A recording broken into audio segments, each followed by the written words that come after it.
Umepata msaada wote kutoka wapi? Hata huo mzigo wa kwenda bodo sitisha. Usiupeleke mpaka nikwambie. Iwapo Jasiri atafariki kwa kukosa matibabu, roho yake haitatulia milele. Kakako alidungwa kisu kwenye sherehe yako. Wewe hata mshipa moyo hukugongi. Mnigonge kwa lipi? Na mtu anataka kuona huko ndani. Sawa, shakuelewa huko kuishi watu. Kama angekuwa uniambia atakuona mnyama hapo ungekutuka, lakini mtu kuishi watu hapa ndani. Nyinyi ndio mnajifanya mnakiuka amri yangu, si ndio? Amri gani jamani Mbura, mambo gani unaofanya? Nenda nitakueleza mahali penyewe baadaye. Nangojea. Lakini ukinihada nitakueleza nilionayo mbele ya mkeo. Samahani. Mbele ya Naomi na Rama. Kama humpendi mtu Linda, hili umwambie, Na kama unampenda pia, mwambie ajue, Sidhani nitakuona tena. Na hata hivyo kama ningekuwa hapa bado, mambo yetu yangekuwa yameishia hapa hapa. Rama, kwanza hufai kumuita babako kwa sasa. Umesikia? Huyo ni mume wangu. Alikuwa babako ulipokuwa mdogo. On KBC Channel 1, we are a TV station like no other. Get a taste of the best in entertainment. Yes, indeed. Feel the passion. Will you promise me? I swear that you will never lose me. I can't get married to you. I'm sure you knew about it. That's why you're making fun of me. Experience the drama. Get out. Who's the man in this one? And the laughter. Hii wigi umevatishwa. Sisi wakati tulikuwa tunapishwa tunapewa mheshimiwa.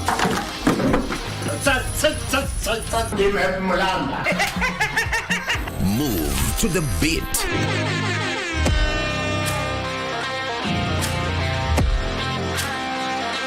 We are live from Broadcasting House. And get informed on the latest happenings. KBC Channel 1. Wow. Wow. Yeah! We are the full package. Oh yes. And Kenya's watching. Thank you very much for joining us.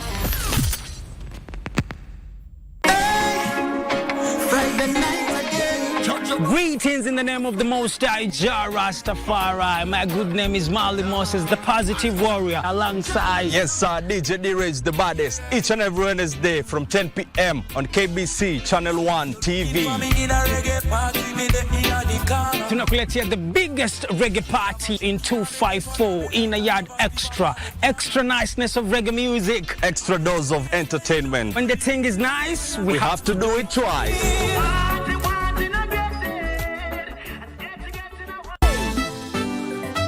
Kinyanjui kali mbona unakimbia?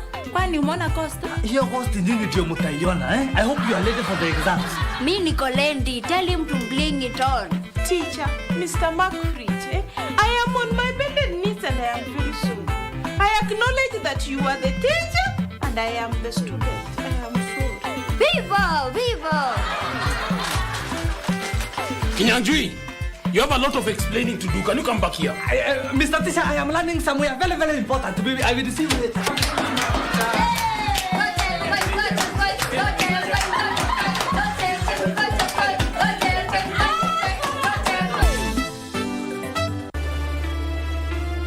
Pale marehemu babako alipo, amekasirika mpaka kageuka upande wa pili wa kaburi.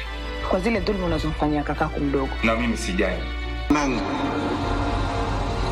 Siku zote kiongozi huwa pamoja na watu. Huwezi kutumikia watu kama huwapendi. Usifu kama baba.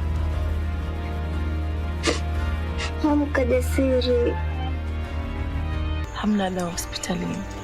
Alafu kila siku ndo hali yake yazidi kudhoofika. Sasa mbona usimpeleke bodo? Ulinzi wote wa kazi gani?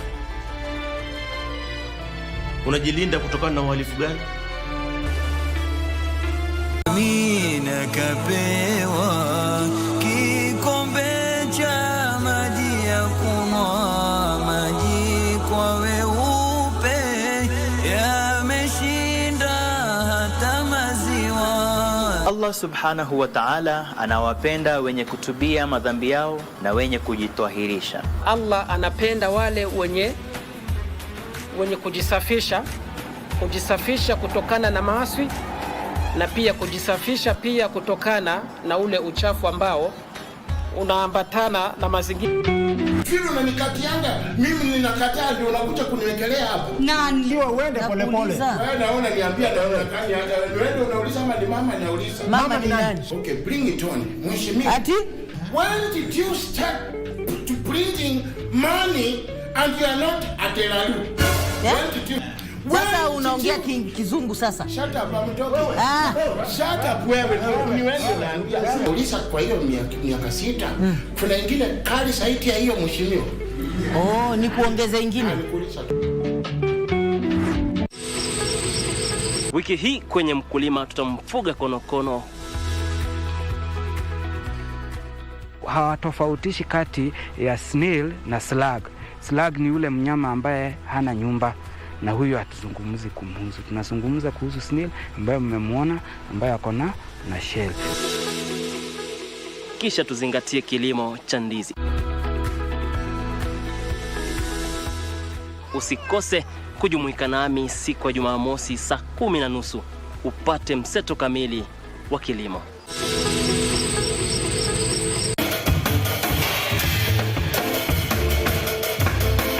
My name is John Bogo Kimani and I am 14 years old and I'm talented in drumming. Yeah, I also got inspired by people I watch from YouTube drumming.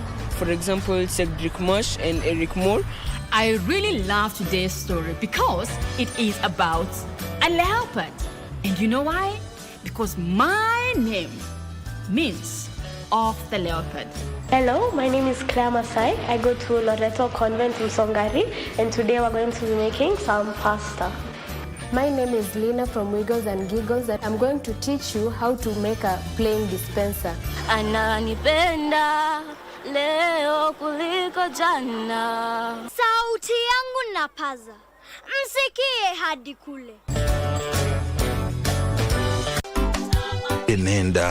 Nenda nitakueleza mahali penyewe baadaye. Nangojea. Lakini ukinihada nitakueleza nilionayo mbele ya mkeo. Samahani. Mbele ya Naomi na Rama. Kama humpendi mtu Linda, hili umwambie. Na kama unampenda pia, mwambie ajue. Sidhani nitakuona tena. Na hata hivyo kama ningekuwa hapa bado, mambo yetu yangekuwa yameishia hapa. Rama, kwanza hufai kumuita babako kwa sasa. Umesikia? Huyo ni mume wangu.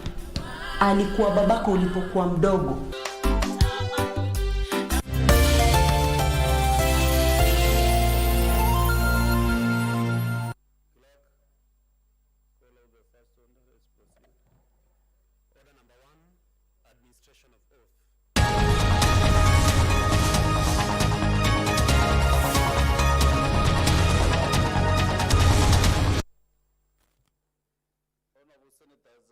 Communication to make on the deferral of questions and the appearance of cabinet secretaries to respond to questions in the Senate on Wednesday 27th November 2024 and Wednesday 4th December 2024. Minority, Deputy Minority, find yourself to the nearest seat.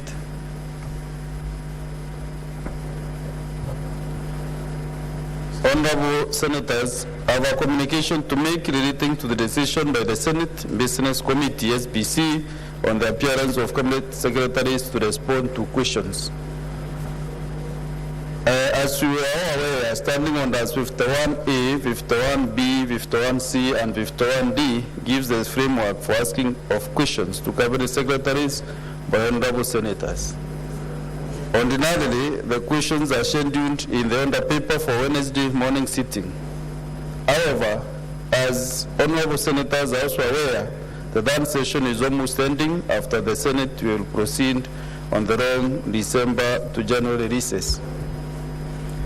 As such, the pending business before the Senate necessitates that we take drastic measures if we are to conclude on the same before the recess. Honorable Senators, as its meeting held on Tuesday, 26 November 2024, the Senate Business Committee considered the program of Senate business and observed the need to prioritize consideration of urgent business. To facilitate this, the committee resolved that questions will not be scheduled for reply on Wednesday, 4th December 2024 morning sitting.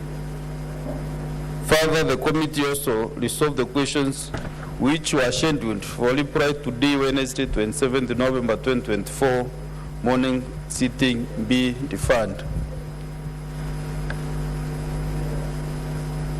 Senator Mudigi and your colleagues kindly listen to this communication. This decision was informed by the need to prioritize pressing business before the Senate, including but not limited to the following: A, debate on the President's address to Parliament delivered at a special sitting held on Thursday, 21st November 2024. B, consideration of mediation committee reports on inter alia 1, the division of revenue amendment bill, National Assembly bills number 38 of 2024. 2, the equalization fund appropriation number 2 bill, Senate bills number 30 of 2023. And 3, the county government's additional allocations bill, Senate bills number 19 of 2024. Honorable Senators, you can find your way to your seats.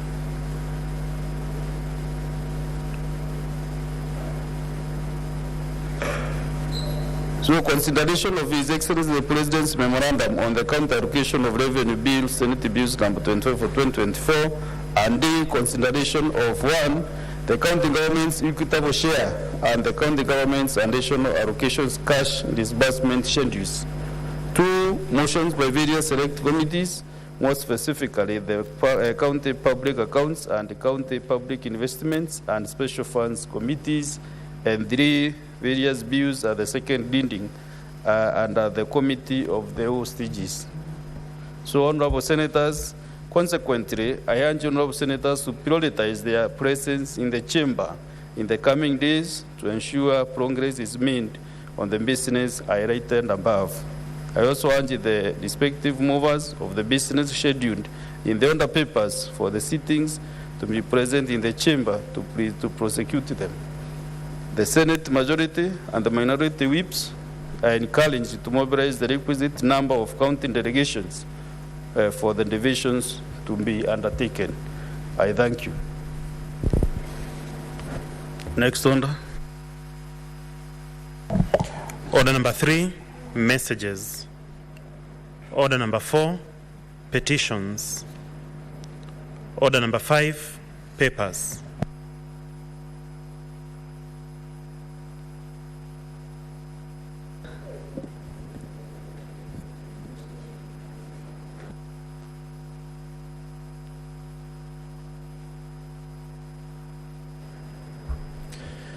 Mr. Speaker, sir, I beg to lay the following paper on the table of the Senate today, 27 November 2024.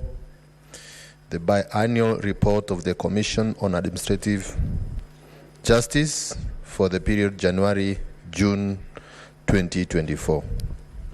Thank you. Next order. Order number 6, notices of motion. Next order. Order number 7, questions and statements. Yeah, I've made communication concerning the questions, so order number 7 today is not tenable for the question time. Next order. Order number 8, motion, debate on the President's address to Parliament, second day. Resumption of debate interrupted on Tuesday, 26th November 2024. Question to be put. Honorable Senators, the debate on this motion was concluded yesterday, and the mover also replied. So I will now want to ascertain whether we have quorum to put the question.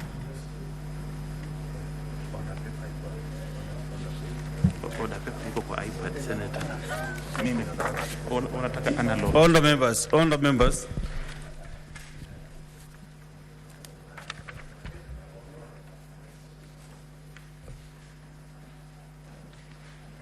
Honorable Senators, I now put the question that pursuant to Standing Order 27.6, the Senate reckons its thanks to the exposition of public policy contained in the address of His Excellency the President, delivered on Thursday, 21st November 2024, and laid on the table of the Senate on Tuesday, 26th November 2024.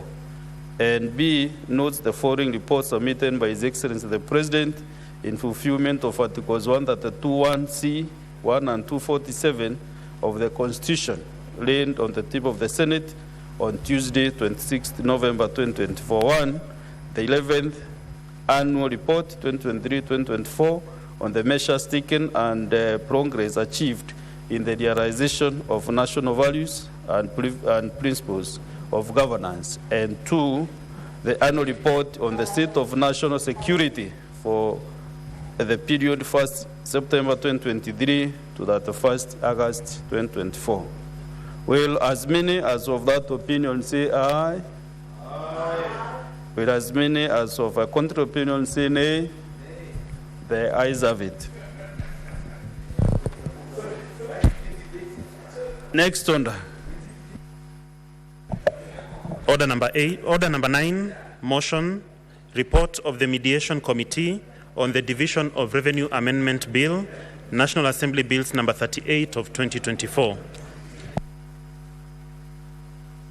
I want to call upon the Vice Chairperson of the Mediation Committee to move the motion, who is the Chair of Finance and Budget. Mr. Speaker, I want to thank you. I wish to indicate to the House that on behalf of the Vice Chairman of the committee, the Mediation Committee, I wish to move the bill, which is the Mediation Committee on the Division of the Revenue. Mr. Speaker, can I be protected? Honourable members, what is happening here, Majority Leader? Why? You are being invented, I don't know the reason. Proceed. Sorry? Mr. Speaker, I want first of all to take this opportunity. I beg your pardon. Can you kindly start again? Maybe there was some miscommunication which was not correct. Thank you, Mr. Speaker. Mr. Speaker, I wanted to indicate to the House that I'm standing in for the Vice Chairman of the report on this particular report of the Mediation Committee on the Division of Revenue Amendment Bill 2024, National Assembly Bill number 38 of 2024. Mr. Speaker, before I move the report, I wanted to take this opportunity to thank the committee members, and in particular, Mr. Speaker, I want to thank... Sorry, Senator Mungatana. Can you kindly read in that the content on the motion? That the Senate adopts the report, then you continue to give your comment. You must move the motion.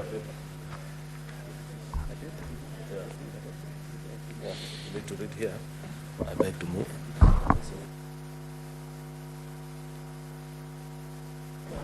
Mr. Speaker, I beg to move that the Senate adopts the report of the Mediation Committee on the Division of Revenue Amendment Bill, National Assembly's Bills number 38 of 2024, laid on the table of the Senate on Tuesday, 26th, 2024, and further that pursuant to Article 113, Subarticle 2 of the Constitution, and Standing Order 167, sub 3 of the Senate, approves the mediated version of the bill. Mr. Speaker, I wanted to say, first of all, that I register my sincere thanks to the members of the committee who took time to mediate and give us a version of the bill that can be adopted by both houses. Mr. Speaker, I want to single out the leadership of our own Senator Captain Ali Ibrahim Roba as co-chairperson, and Honorable Ndidi Nyoro as the co-chairperson on the side of the National Assembly. Mr. Speaker, I want to also single out the members who participated in this mediation effort. Mr. Speaker, Senator Sifuna, Honorable Mary Amase, Senator Julius Murgor, Honorable Chikati, Senator Faki, Honorable Makali, Senator Maina, Honorable Ochieng, Senator Onyonka, Honorable Kiplagat, Senator Wamatinga, Honorable Atiende Amolo, Honorable Fatuma Jeho, Honorable Jiambo Oundo, myself, and Senator Eddie Gesheru. I thank all these members, Mr. Speaker, for giving time to deal with the matter that was before us. Mr. Speaker, there is a recommendation on the mediated version of the bill which has been attached to this report. And Mr. Speaker, the big issue we dealt with there during the mediation was the fact that there were revenue shortfalls that came as a result of the withdrawal of the Finance Bill 2024. Mr. Speaker, the withdrawal of the Finance Bill had some unprecedented implication on government finances. Mr. Speaker, this occasioned a shortfall in projected revenue collection of 346 billion in the financial year 2024-2025. Mr. Speaker, it necessitated again the reorganization and rationalization of government's financial arrangements for the year 2024-2025. So therefore, Mr. Speaker, I was going to request colleagues to look at the realities that we were faced with when we sat on your behalf in that committee, that there was need to approve a version that will allow the National Treasury to produce and allocate approved amounts to the counties that were in fact available. It would not make sense for us to stick to a hardline position when in fact National Treasury would not have the capacity to disburse the amounts that we sought. Equally, Mr. Speaker, there was additional funding that was sought by the counties, but these were occasioned by policies of the national government. For example, Mr. Speaker, contributions by county to the housing levy, NSSF contributions, counterpart funding for community health promoters, county aggregation and industrial parks, amongst many others. These are national government policies, Mr. Speaker, that required funding, counterpart funding from the county governments, and because of that, counties had requested for additional funding. So, Mr. Speaker, we are trying to explain the rationale behind us taking a lower amount as opposed to what we had agreed here as a House. So we agreed that we shall adjust the figures to reflect the realities, and having considered the possible options, the committee resolved that A, the national government equitable share for the financial year 2024-2025 be 2,235,000,000. No, this is 993 million, if I'm not reading it wrong. The county equitable share for the financial year 2024-2025 be 347 billion 425 million. So let me read the first one again. The national government equitable share for the financial year 2024-2025 be 2,235 billion 993 million. The county equitable share for the financial year 2024-2025 be 387 billion 425 million.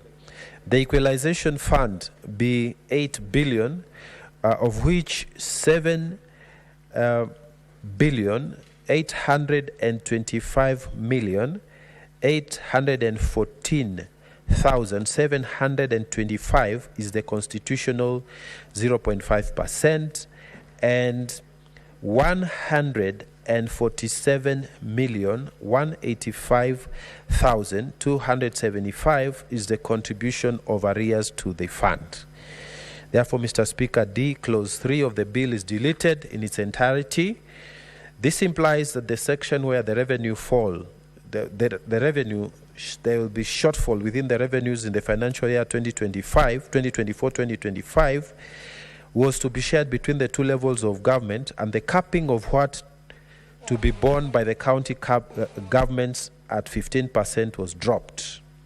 Consequently, Mr. Speaker, the provisions of Section 5 of the DORA 2024 remain, and in that case, and in case of revenue shortfall, it shall be borne by the national government.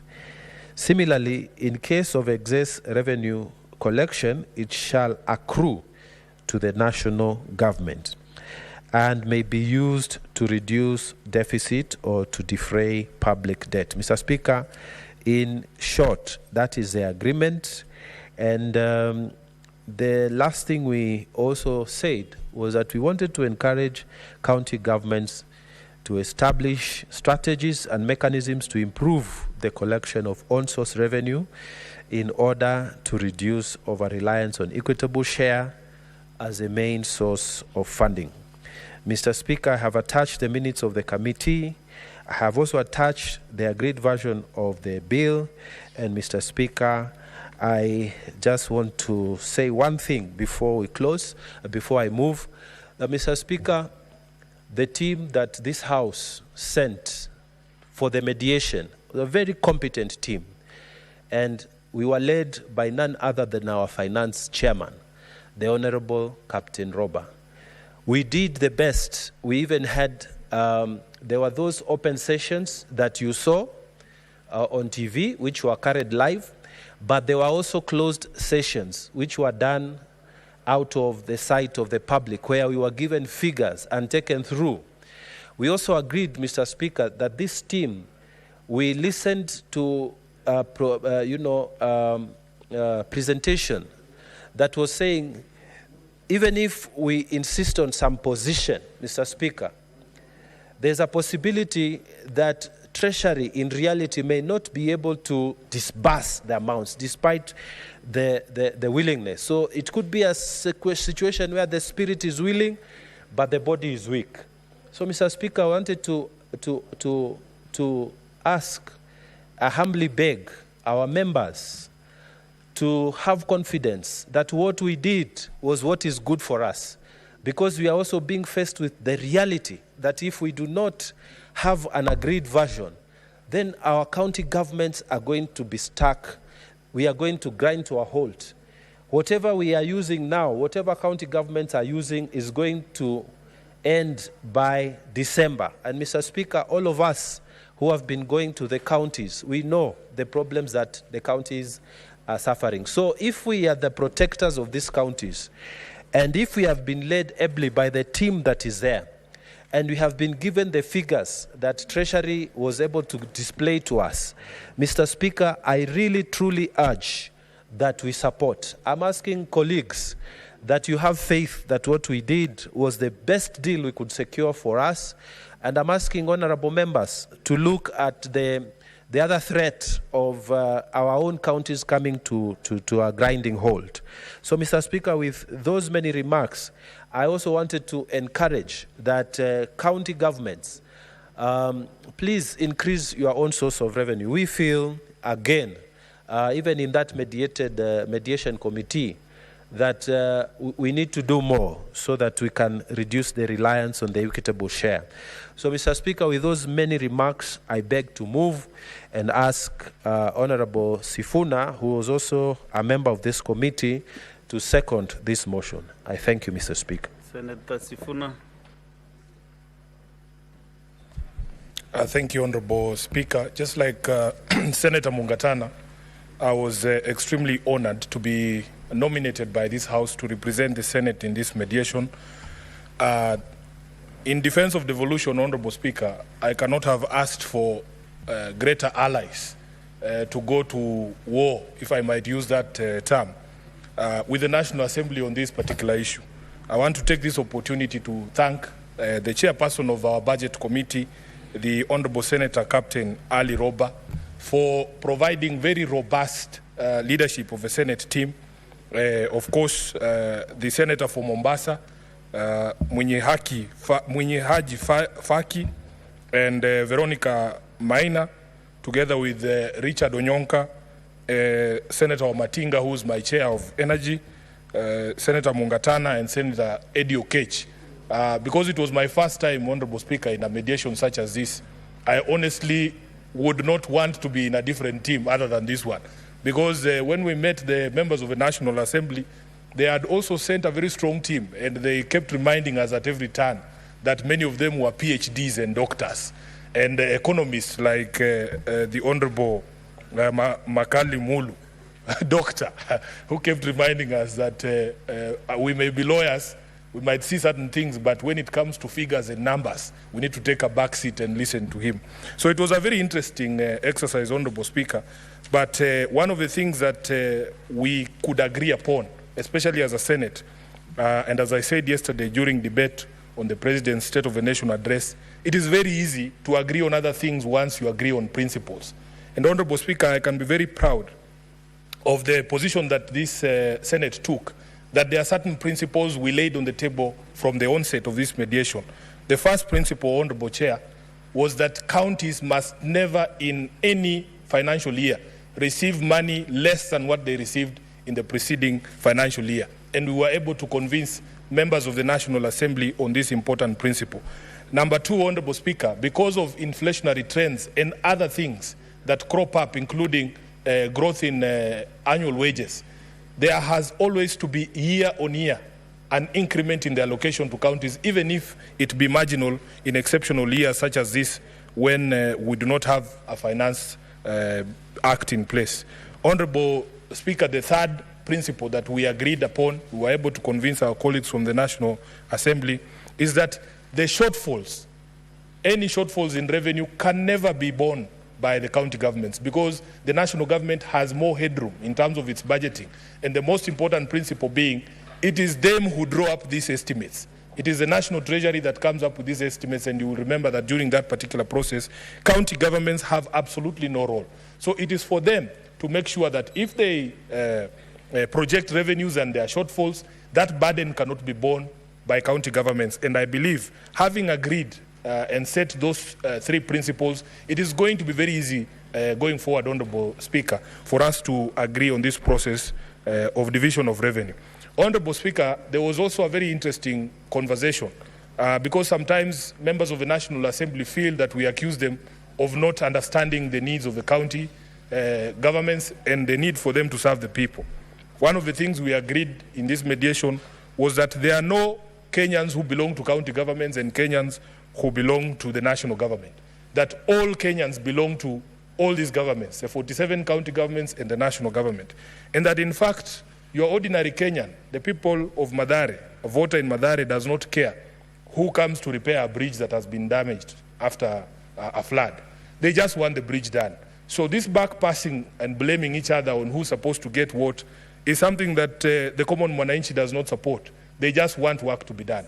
And it was interesting because that conversation was being had in the context of the existing row between the Council of Governors and the National Assembly on the Road Maintenance Levy Fund, where the county governments have taken the National Assembly to court, claiming a portion of the monies that are collected under RMLF in order to do our roads.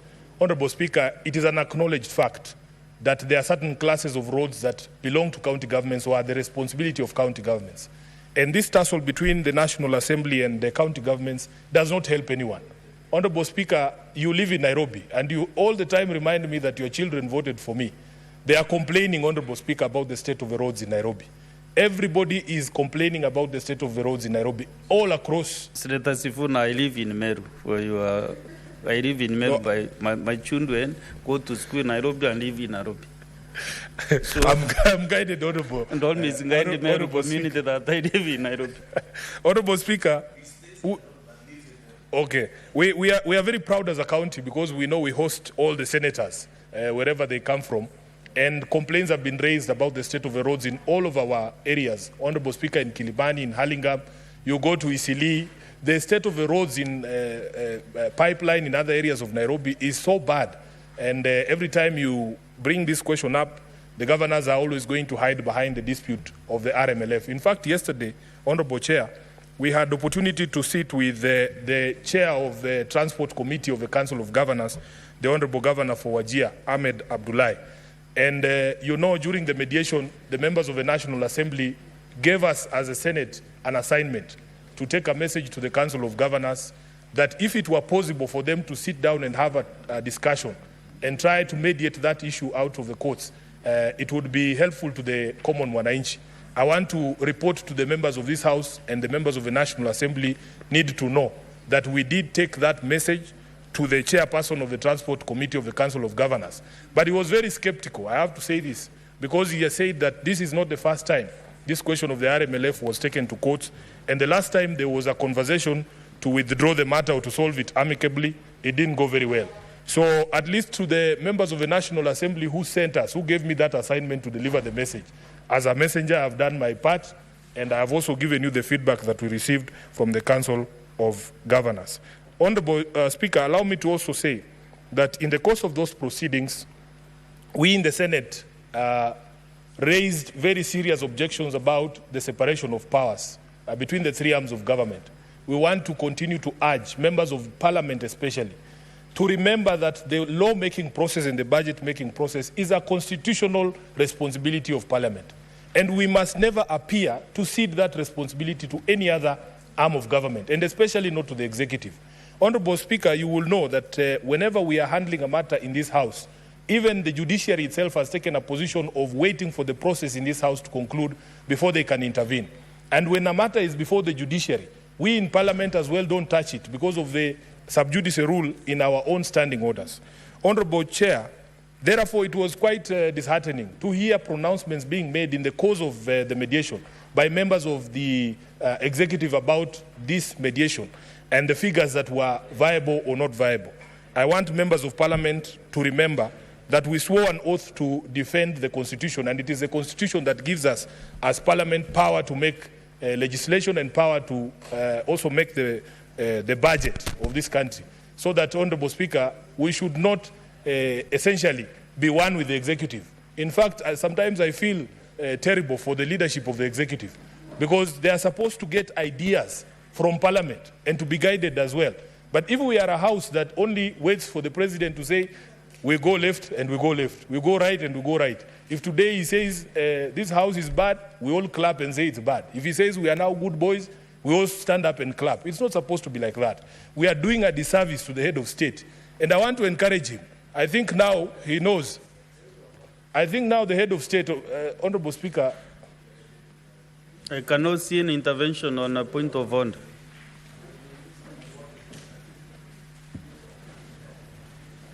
Proceed, Senator Sifuna, I can't see. Yes, Honorable Speaker, the point that I was making was that the head of state now, in this institution of Parliament, should note the voices to listen to. I think he should spend more time with Senator Onyonka. He might be able to guide him more better than some of the voices he's listening to in the House, because they are not telling him the truth. Honorable Speaker, let me conclude by saying that the mediated amount might not be pleasant to the Council of Governors, might not be what this House wanted, because I remember when we were dispatched to this mediation, we were given very clear instructions that we must not accept anything less than the 400 billion that we had passed. Ourselves, including myself, during debate of this particular bill. But I want to say that the purpose of mediation is not to get your way. The purpose of mediation is to have a conversation with people who hold a different view and to come to some form of middle ground. I want the House to view this as the Senate saving 7 billion shillings for devolution and not losing 13 billion from the 400 billion that we had been told by the National Assembly. So, Honorable Speaker, say as a committee is that we had opportunity for a robust conversation with our colleagues from the National Assembly. I have also had opportunity to meet some of them in committee, some of them like the Honorable DK, they call him DK. I had never interacted with him. I've come to realize that he's not a bad man, he's a good man. And we have learned a lot from each other. But one of the things we also continue to insist, Who is DK? Honorable DK is the Honorable David Kiplagat, Member of Parliament, MP for Soy. Yes, Honorable Speaker, let me just conclude and reiterate something that we said yesterday as well, that we must stick to the constitutional principles even when it comes to matters of public finance in this country. We want transparency, Honorable Speaker. Some of the things that were delaying even the process, we in the Senate were insisting on some transparency. For instance, we were asking if the finance bill of 2024 was supposed to raise an additional 380 billion, we need to be shown the programs for which this money had been planned, so that we see if we have lost the entire 380, which programs were there for devolution that we can remove. There was also this claim that the national government was reducing its budget or its allocation by 320 billion. We need to be shown those figures so that we are clear and nobody is playing their cards under the table. If everything is put on the table, it is very easy for us to agree. And therefore, Honorable Speaker, with those many remarks, for giving me the opportunity to be a member of the Mediation Committee, and hope that in future we will be able to grow the path of devolution year on year. With those many remarks, I second Honorable Chair.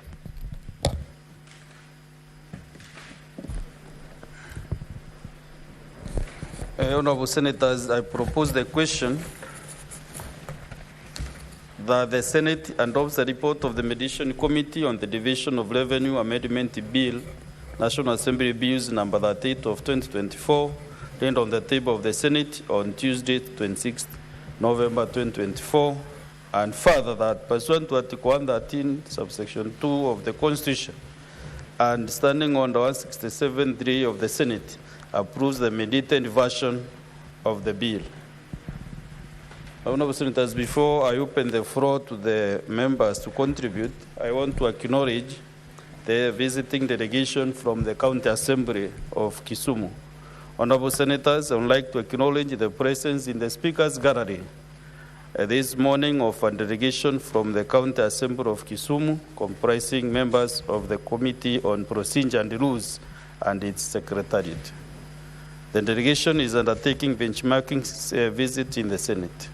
I request each member of the delegation to stand when called out so that they may be acknowledged in the Senate tradition. Number one, Honorable Gald Olima, who is the Vice Chairperson of the committee. Honorable Kennedy Ajwang, member. Ms. Annabelle Wabuge, Senior Clerk Assistant. Mr. Roger Zwagude, Clerk Assistant. Mr. Fanuel Okonde, Answered Reporter, and Mr. William Oganda, Sergeant at Arms. Honorable Senators, in our usual tradition of receiving and welcoming visitors to Parliament, I extend a warm welcome to the delegation, and on behalf of the Senate and on my own behalf, wish them a fruitful visit. Yes, Senator Beatrice Ogora. Welcome the visitors in less than 1 minute. They are your neighbors. You come from Omabi. Thank you, Honorable Speaker. Kisumu is I'm not only a neighbor of Kisumu, but at some point I've been an acting senator of Kisumu. over a long period. But Honorable Speaker, I take this opportunity to welcome the County Assembly of Kisumu. Honorable Speaker, only yesterday we were in Kisumu welcoming His Excellency the President, who graced a conference that was outstanding. And as usual, Kisumu Dala never disappoints. And we were there in our brightest colors, just as today. And as an ODM party, we really never disappoint when we believe in something. To the County Assembly members, we welcome you as a Senate. You actually perform the primary oversight of our county governments, and we believe we continue to work together with you as a Senate. Feel welcome. And on behalf of Senator Ojenda, welcome to the Senate of the Republic of Kenya. Thank you. Thank you. Now I want to give this chance to the majority leader, who is also a neighbor to Kisumu County, to welcome the visitors and also to make his contribution on this motion. Thank you, Mr. Speaker.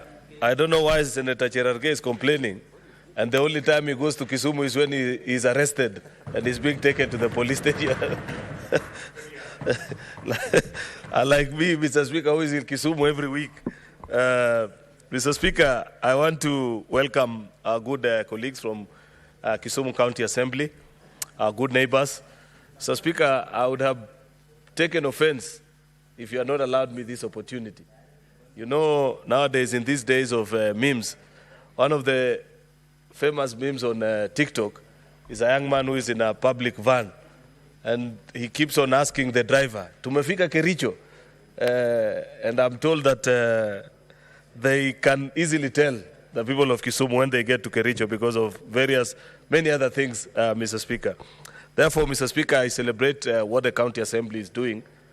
This House, Mr. Speaker, the Senate of the Republic of Kenya, should never tire of training and capacity building all our 47 county assemblies to bring them to the stature, Mr. Speaker, and the capacity of the Senate, because that is our constitutional duty, Mr. Speaker, and we cannot pass on that responsibility to any other house, including the National Assembly. My view, Mr. Speaker, is that their perception and understanding of devolution and our devolved institutions, Mr. Speaker, is a bit skewed.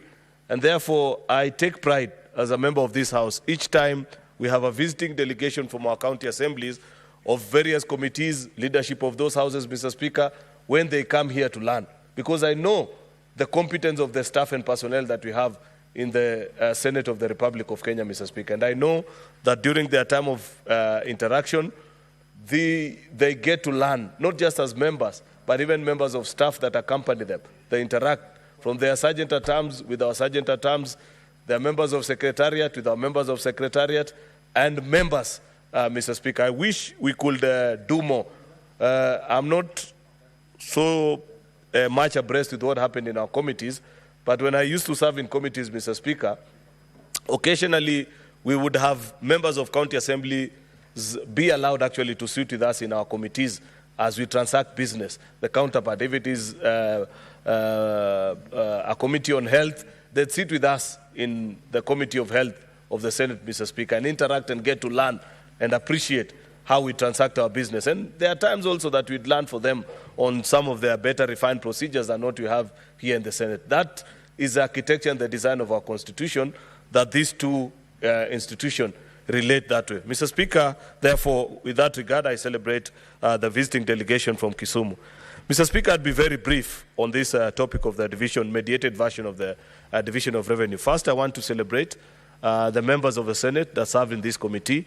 They gave a very good account of ourselves as a House, Mr. Speaker. I was proud every afternoon or evening when I tuned into the TV and I watched the arguments and counter-arguments from both sides of the mediation committee, Mr. Speaker. But I particularly felt proud as a senator because of the good job that the team that we sent did.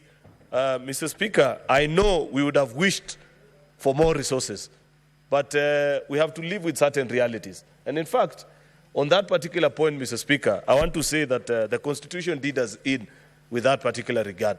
If you read Article 217 of our Constitution on division of revenue, once every 5 years, and I think this exercise we shall be undertaking next year, Mr. Speaker, a very interesting experience which I want Senator Sifuna to fully participate when the time comes, because it's one of the key eye-openers for you as a senator when you participate in this exercise. We come up with the basis upon which resources are shared among us counties. Because the Constitution understood and knew that it is the Senate of the Republic of Kenya that is the primary defender of devolution, they gave us enormous power with regards to deciding this basis. So properly guided and guarded are we on this provision that once we have passed a resolution, it is the only clause or the only report that once it leaves this house, if the National Assembly wants to overturn it, they need to raise 2/3, Mr. Speaker. Therefore, for the 3 or 4 occasions that we've had the occasion to pass the revenue formula, Mr. Speaker, National Assembly, though they disagree with us, they've never had occasion to question us, because the Constitution appreciated that as a Senate, that is our forte, and it is upon us to determine. And once we have agreed on the basis upon which counties share these resources, Mr. Speaker, the National Assembly takes a nod. And if they disagree with us, then they have to raise 2/3 of the House. Something that only, they put us on the same pedestal like a constitutional requirement, or like the impeachment of a president or a deputy, or the overturning of a presidential memorandum, Mr. Speaker. I appreciate that. But when you move to Article 218, that is where I complain, and is the basis of my complaint. I wish that on this matter of division of revenue and the determination of resources between Senate and National Assembly, we had retained similar powers, as such that once we consider division of revenue, Mr. Speaker, because we are reasonable people, it's not that we are going to sit and say, give 800 billion to counties, yet we are aware, Mr. Speaker, of our financial position. We would have been moderate in our consideration, Mr. Speaker. I wish we had similar powers as what has been provided in Article 217, Mr. Speaker, as such that upon the determination by the Senate of how much is due to the counties, then National Assembly will need 2/3 to overturn it. But here we are. Article 218 expects that Parliament shall make the decision. Parliament means both houses. And therefore, as much as many of our colleagues, because I've followed the conversation with comments being made by some of our colleagues on our social media platforms, Mr. Speaker, that our colleagues, how could you agree to this or the other? It's not upon them alone to agree. It's a duty of Parliament. Both houses must come to a conclusion. Sometimes it's not courage to bang yourself, Mr. Speaker, against the wall. It's not an act of courage. You're actually hurting yourself. I pointed out to this House 2 weeks ago, Mr. Speaker, that I was beginning to receive SMSs from governors that know me, that wanted to ask, and the question they kept on prodding is that, Majority Leader, are you likely to conclude on division of revenue before you proceed on recess? And when you ask them why, they say, we want to do at least a supplementary budget so that we have a rough idea. Can you imagine, Mr. Speaker, many of our county assemblies are about to break for recess, and they have no basis upon which to do their supplementary budget because we haven't done CARA for them to know what is their share of the national cake, Mr. Speaker. And it would have been completely unfair of us if we would have asked Senator Sifuna, and he knows how to stick to his guns, Mr. Speaker. In fact, he loves opposing more than supporting things, Mr. Speaker. We would have asked them that go there and just insist on 400 and don't listen to anything else. But are we helping our counties, Mr. Speaker? It is our wish that perhaps if it was possible, we'd raise these figures, Mr. Speaker. But remember, the constitutional edict is that this is a determination of Parliament, not Senate alone. Both houses must agree, Mr. Speaker. And I want to appreciate that because of that provision of the Constitution, our colleagues have done well. 387.425, Mr. Speaker, together with 8 billion from equalization fund, Mr. Speaker.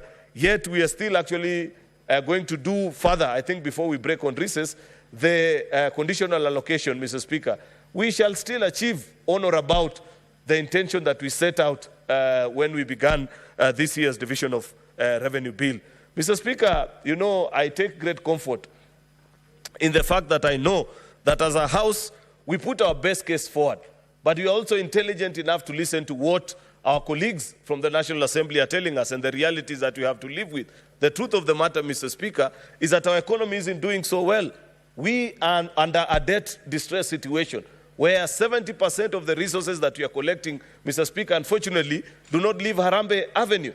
They are collected by KRA, and CBK pays them out in debt either to foreign institutions or even local institutions that we owe these resources, Mr. Speaker. And therefore, we must learn to make live, Mr. Speaker, with the little that we have. I am particularly, Mr. Speaker, impressed because when the President gave the State of the Nation address last week on Thursday, he gave another assurance. And I don't know why Senator Sifuna is saying the President sometimes draws the wrong advice from this House. He needs to read the BPS report of the Budget and Finance Committee of this financial year. One of the things that we had challenged the executive to do is that apart from just raising taxes, is that they need actually to digitize revenue collections at KRA so that they realize more revenue. Because there's still, I am certain, Mr. Speaker, that if we were to seal revenue leakages that exist in this country, perhaps we'll raise far more than what we are trying to raise with this year's financial bill.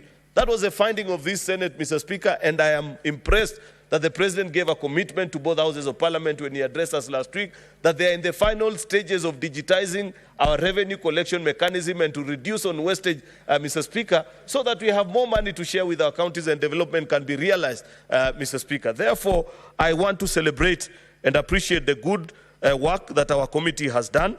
I see they are proposing for us 387.425. Let us make this decision so that as we walk to our villages over the Christmas holidays, Mr. Speaker, we can look at our governors straight in the face and ask them to give a good account of the resources that we have devolved to the devolved units, Mr. Speaker. Otherwise, as it is today, you're actually shy on taking on the county government's officials and the governor, because they'd quickly come and speak soon after you and say, but you guys, you know, you have not even told us the basis of how much we are likely to receive this financial year. After the passage of this bill, and I want to request, Mr. Speaker, if possible, if our colleagues can speak to this mediated version of the bill today, so that we conclude on it, Mr. Speaker, and we quickly embark on Kara, so that by next week, Mr. Speaker, we can be done with this business, Mr. Speaker.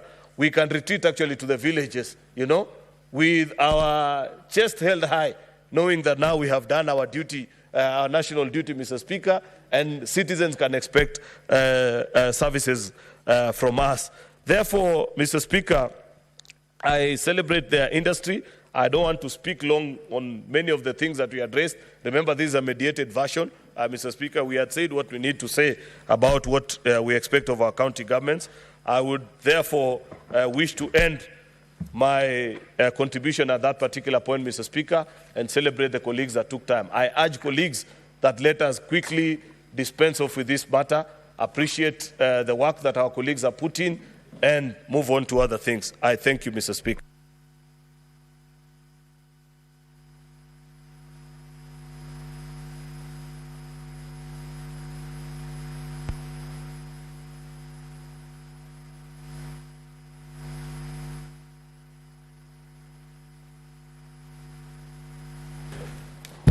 Asante sana mstahiki Spika kwa kunipa hii nafasi. Kwanza ningetaka kushukuru kamati iliyokaa chini na kuhakikisha kwamba wamefanikisha maelewano kati ya fedha ambazo zinaenda katika kaunti. Mstahiki Spika, nianze kusema ya kwamba kazi inayofanywa na maseneta ni muhimu. Shinda ambazo wanapitia kuhakikisha kwamba pesa ambazo zinaenda kakatu zetu zimefika ni kazi ngumu. Ni kazi msaragambo, ni kazi ambayo inahitaji maseneta kumakinika na kutetea kakatu zetu. Lakini cha ajabu ni kwamba hizi fedha zinapofika katika kaunti zetu, mangavana wengi wanajifanya kama ni miungu, kwamba hawezi ulizwa maswali. Kama seneti tumekuwa sisi ni tingatinga, kazi yetu ni kuchukuliwa kumbomoa milima. Tunapomaliza kutengeneza barabara na fedha kufika katika katu zetu, inasemekana kwamba utaharibu barabara, lazima tuwekelewe kwa lori. Mstahiki Spika, ile pesa tumengangana leo na kuhakikisha kwamba imepita. ningeuliza ya kwamba wale mangavana ambao wanatumia hizi pesa wazitumie kwa njia ya haki kuhakikisha kwamba kuna maendeleo mashinani. Mstahiki Spika, na nitasema hii niambie kwamba Mswahili usema ukitaka kujua chochoro kula nauli. Sisi kama seneti tumemakinika na tuhakikisha kwamba kuanzia mwaka ujao pia tutaendelea kuhakikisha kwamba tunafuatilia fedha zetu zinaenda wapi. Ukiangalia katika mahospitali zetu, katika katuzi zetu, utapata kwamba watu wetu bado wanahangaika kwa sababu ya ukosefu wa madawa na ukosefu wa huduma muhimu ambazo zinafaa kwenda kwa zile hospitali. Utasikia gavana akisema kwamba nang'ang'ana na barabara, nang'ang'ana na elimu, ni sawa tu. Lakini ni vizuri wajue kwamba kwanza afya, kwa sababu aliyekufa hawezi tumia barabara, hawezi tumia basari. Mstahiki Spika, nadhani Senator Cherargei anaongea kwa sauti ya juu, ananipotezea mtiririko ya mawazo wakati naongea. Mstahiki Spika. Yes. Asante sana Mstahiki Spika. Mstahiki Spika, mimi kama mwenyekiti wa kamati ya ukulima, uvuvi na uchumi samawati, ni vizuri niseme ya kwamba miradi mingi ambayo inafanyika katika katuzi zetu ni kama gavana wengi wamesahau kwamba kuna ukulima, kuna uvuvi. Katika nyanja ya uchumi samawati, shinda iliyoko pale ni kwamba ukiangalia katika bajeti ambazo zinatengenezwa, bajeti ambazo zinapelekwa katika mbunge zetu za county, ni kwamba uwezi pata hata moja ambayo inawekwa pesa kutosha kwenda katika uchumi samawati. Tumetembea sehemu mbalimbali ambao uvuvi unafanyika, na cha kushangaza ni kwamba wavuvi bado wanahangaika na bado kuna fedha ambazo zinafaa kwenda katika kusaidia wale wavuvi. Mstahiki Spika, mkulima ni mtu wa maana, na nitarejea kusema kwamba kama kuna mtu anahitajika katika maisha ya kila siku, moja ni mkulima. Tunahitaji mkulima asubuhi wakati tunatafuta staftai, chakula ya mchana na hata jioni, mara 4 kwa siku. Lakini wakulima wengi nchini tutapata kwamba wameachiliwa na tunajua ya kwamba kilimo imegatuliwa. Mstahiki Spika,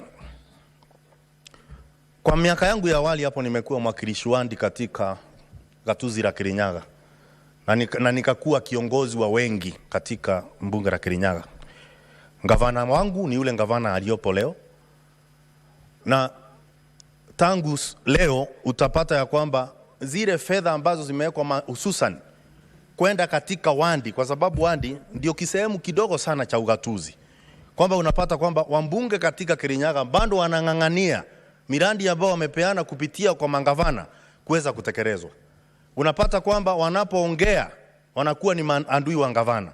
Ile njia kuhakikisha kwamba fedha ambazo zimewafikia mangavana imefika katika kona zote la gatuzi yoyote katika Kenya, katika magatuzi yote 47, Mstahiki Spika, ni kuhakikisha kwamba miradi ambayo imepeanwa na mawakilishi wandi wote inatekelezwa katika zile wandi ambao wanasimamia.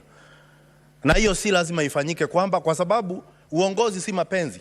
Sio lazima gavana awe kwamba anasikizana na mwakilishi wandi. Sio lazima gavana awe anasikilizana na seneta, kwa sababu katika siasa hata kama mpendani lazima huduma ifikie mwananchi, kwa sababu kukosana katika kazi si neno, kwa sababu mwishowe tunafaa kufanya kazi, sio harusi. Mstahiki Spika, jana katika kamati ya CPIC, najua kwamba CPIC ilikuwa na kikao ambao iliita gavana wangu wa kutoka gatuzi la Kirinyaga. Jambo ambalo lilikuwa inaulizwa ni maswali kuhusu iliyokuwa Kiriwasco ambayo ilikuwa inahusika na maji. Mpaka saa hii fedha ambayo inakusanywa na Kiriwasco haijapita vilivyo katika bunge la county ili uweze kugawiwa majukumu kulingana na sheria ambayo inahusiana na ununuzi wa bidhaa. Unapata ya kwamba bado kuna mashimo mengi ambao pesa zinaokotwa katika county zinapotelea. Na kwa hivyo mangavana wafai kila siku ni kulialia kila siku ati pesa haitoshi, haifiki. Pia tunataka kuona ile pesa wanaokota inaokotwa kwa njia inayofaa na kuwa una uaminifu na inafikia malengo ambayo inafaa kufikia. Nikimalizia, Mstahiki Spika, ni kwamba saa hii, Mstahiki Spika, ukienda eneo la Mwea ambao ni eneo kubwa sana ambao inakuzwa mpunga katika eneo la Kirinyaga, ni kwamba wakulima wengi wanahangaika kwa sababu ingawa kwamba wamezalisha, ingawa kwamba kutakuwa na mbolea ya ruzuku, ingawa kwamba kumekuwa na pembejeo ambazo zimefikishwa na kufanya wakulima ongeze mazao, bado kuna tatizo kubwa sana kwa miundo msingi ya kutoa mazao yao kutoka mashambani kufikisha kwa magara. Mstahiki Spika, hata tukizalisha na bado tunapata kwamba wakulima wanapoteza mazao mengi sana kuozea shambani. Gharama ya kutoa gunia moja mpunga kutoka mashambani kupeleka katika magara ya NCPB na katika magara ya vyama vya ushirika katika eneo la Moya, utapata ya kwamba kuna shinda kubwa ina wagharimu wakulima 1200 katika kila gunia. Mstahiki Spika, kama mkulima atapoteza 1200 kwa sababu ya miundo msingi ambayo ingetengenezwa na gatuzi la Kirinyaga, ni kusema kwamba ile faida yote ilikuwa inapatikana kwa sababu ya kupata mbolea ya ruzuku na pembejeo za bei ya rais zinapotea. Na kwa hivyo ndo ningemwambia gavana wangu kwamba Mugala muue na haki yake mpe. Tuhakikisha kwamba huduma za barabara, miundo msingi imeboreshwa ili wakulima waweze kufaidika. Mstahiki Spika, si hayo tu ambayo nilikuwa nataka kusema siku ya leo. Najua ya kwamba kamati nyingi zimekuwa na matatizo kubwa wakati tunawaita mangavana hapa kuja kujibu maswali. Na unajua Mswahili usema mrina haogopi nyuki. Kama unataka asali lazima utafuata mzinga na kuenda kuzoa asali, uwe unaumwa na nyuki ama umwi na nyuki.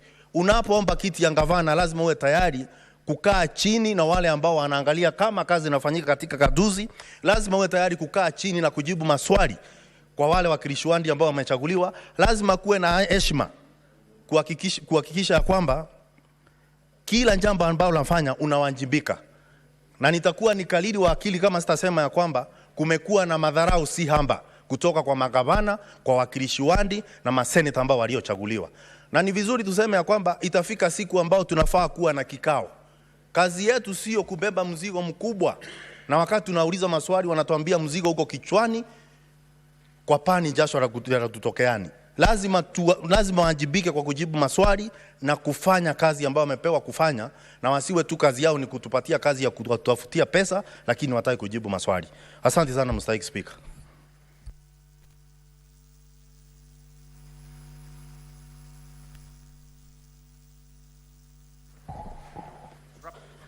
Honorable Speaker, or increasing value aspects of what we develop. Part of the mediation committee on the division of revenue amendment bill 20. For transformative ideas, Honorable a platform Speaker, for strategic partnerships and an incubator of groundbreaking solutions that seek to transform Africa's socio-economic challenges into opportunities for inclusive growth in different countries in our continent, starting here in Kenya.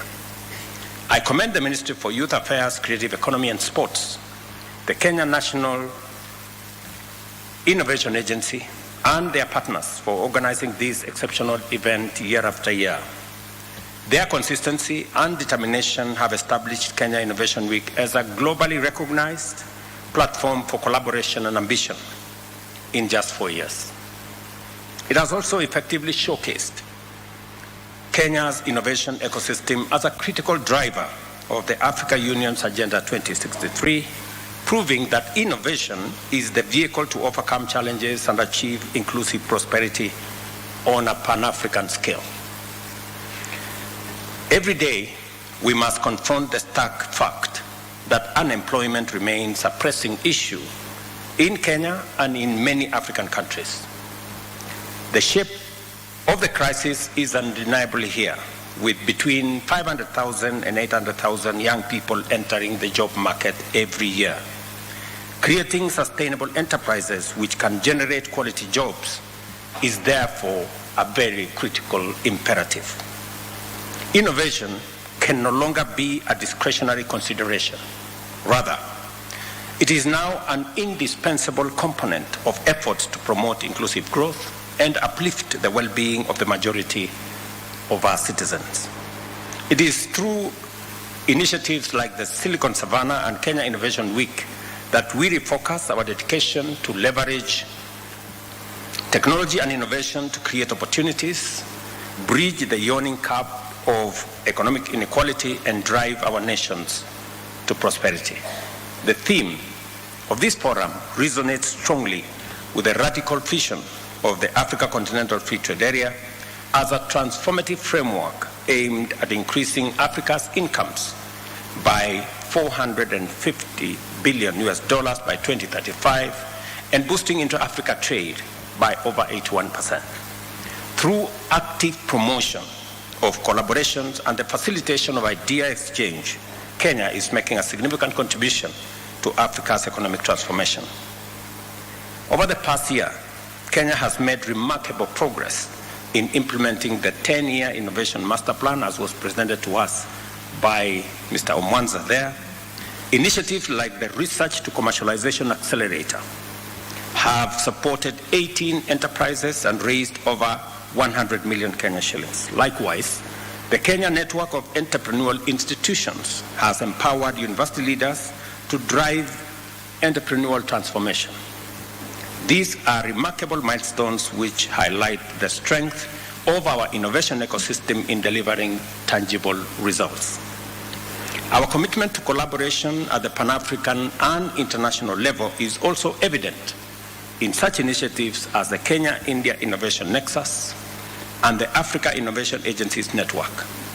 These are partnerships dedicated to unlocking markets and ensuring that appropriate and transformative African solutions are deployed to address African challenges and provide global solutions. Accordingly, Kenya is proud of its leading role in positively defining the continent's future. At the same time, Kenya is also emerging as a global leader in green economy. Take the example of Timbuktu Green Tech Hub, which aims to mobilize $1 billion for 10,000 African startups, exemplifying our focus on sustainable development.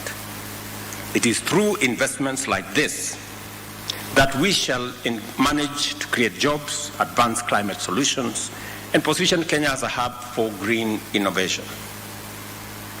I firmly associate myself with the proposition that a vibrant innovation ecosystem depends on our capacity to identify and develop strong tech talent and innovative skills, support university-led research, and anchor robust linkages between industry and education institutions.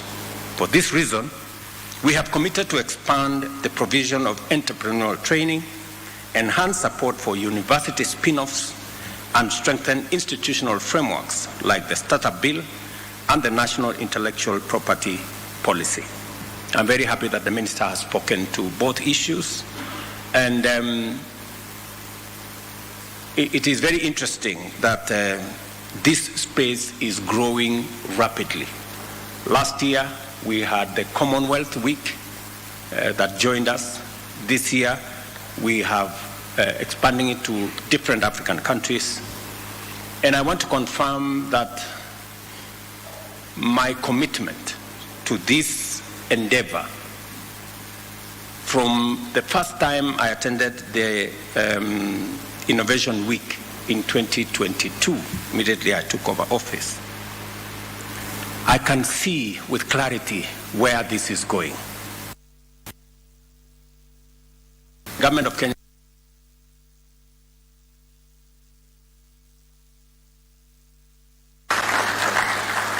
when I came into office,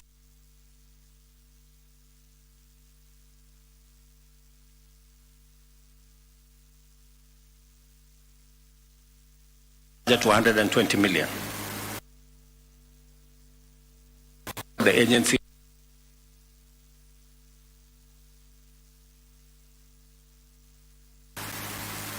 and the importance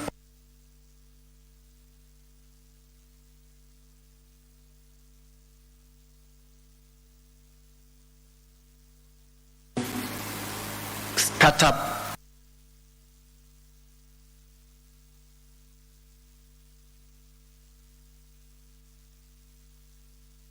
capital. It is important that we harness as part of our plan of making sure that we create adequate, high-quality jobs for the young people of our nation. And therefore, because of the cross-cutting nature of innovation across different fields, in agriculture, in technology, in health, and the necessity to harness university education, TVET colleges, and all the education sectors into assisting and providing momentum for us to innovate, scale up the ideas that come, making sure that we commercialize either research from our university institutions or commercialize ideas from our innovators and take them to the next level. It becomes necessary that this agency moves to a central place where we can harness all these opportunities and assist in creating the momentum for job creation. I therefore instruct that the Kenya Innovation Agency moves to the Office of the President.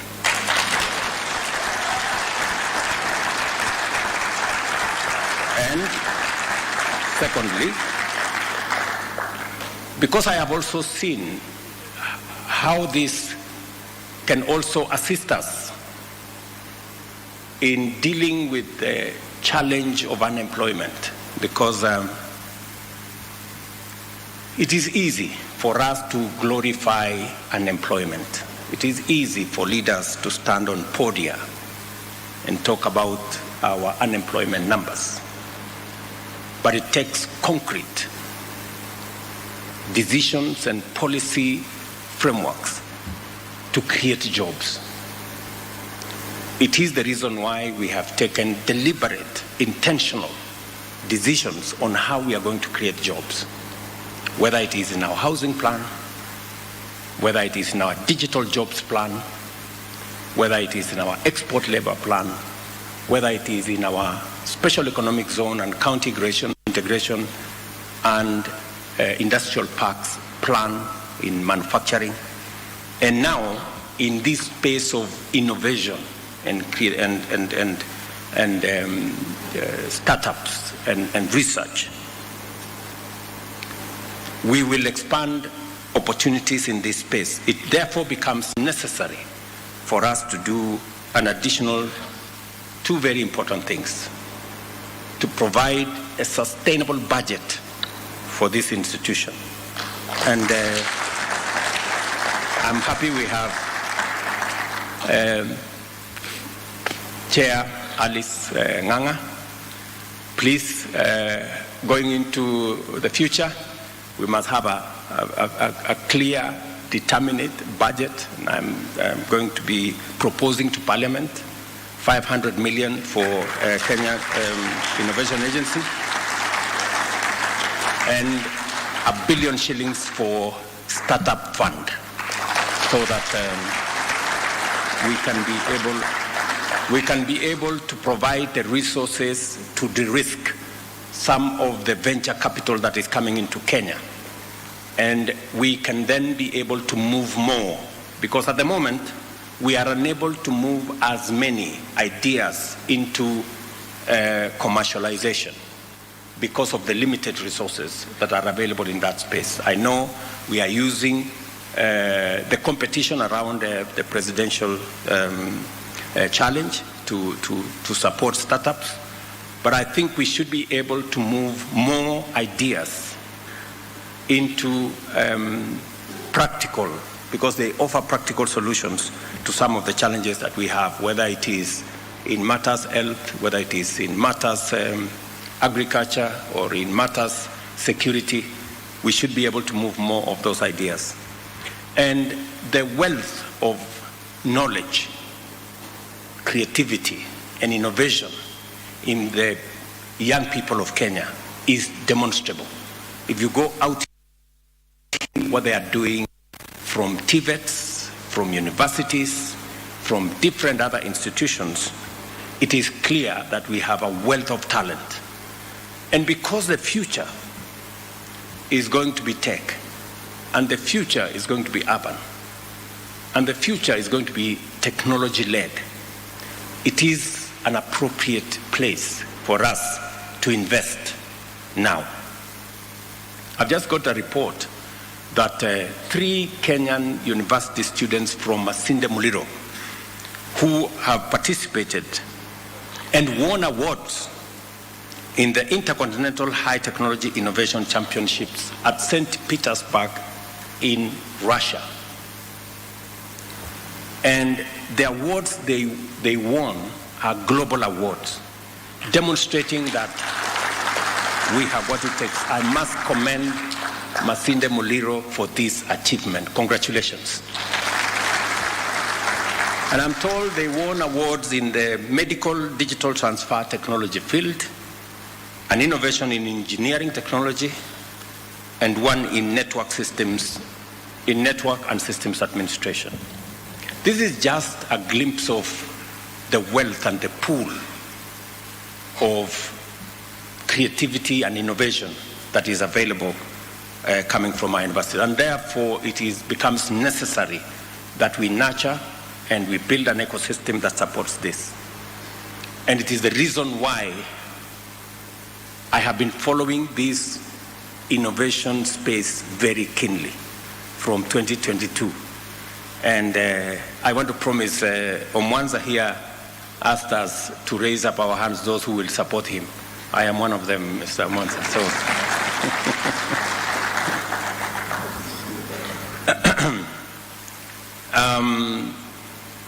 As I said, for this reason, we have committed to expand the provision of entrepreneurial training, enhance support for university spin-offs, and we are also fostering a knowledge-driven economy through initiatives like the Cloud First policy and Concert Technopolis to ensure Kenya remains globally competitive.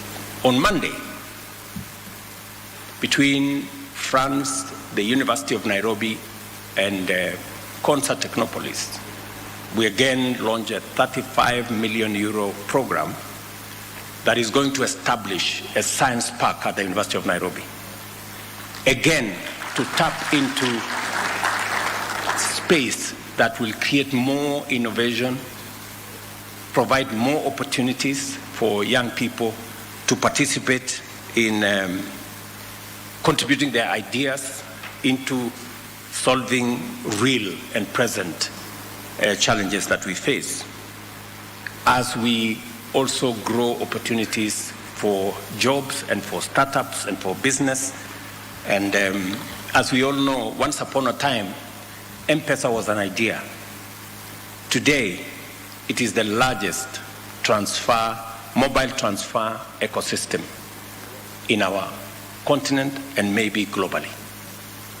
So there are many more that are incubating in our universities, and we need to provide pathways for those ideas to become reality and to help us solve our problems as we create opportunities for our young people.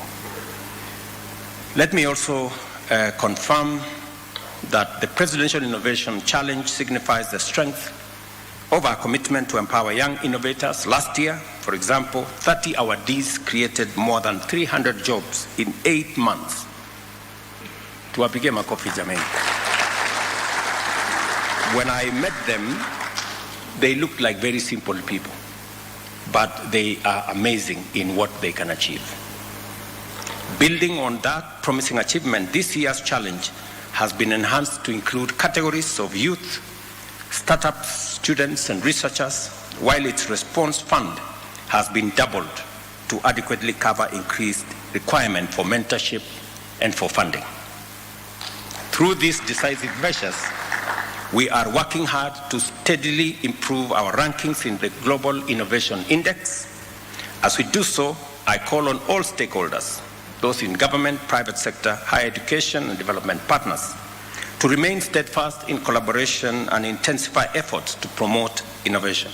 Together, we can build an innovation ecosystem that positions Kenya as a leading job creation destination, investment attraction, and sustainable growth By leveraging innovation, Kenya can contribute significantly to Africa's development.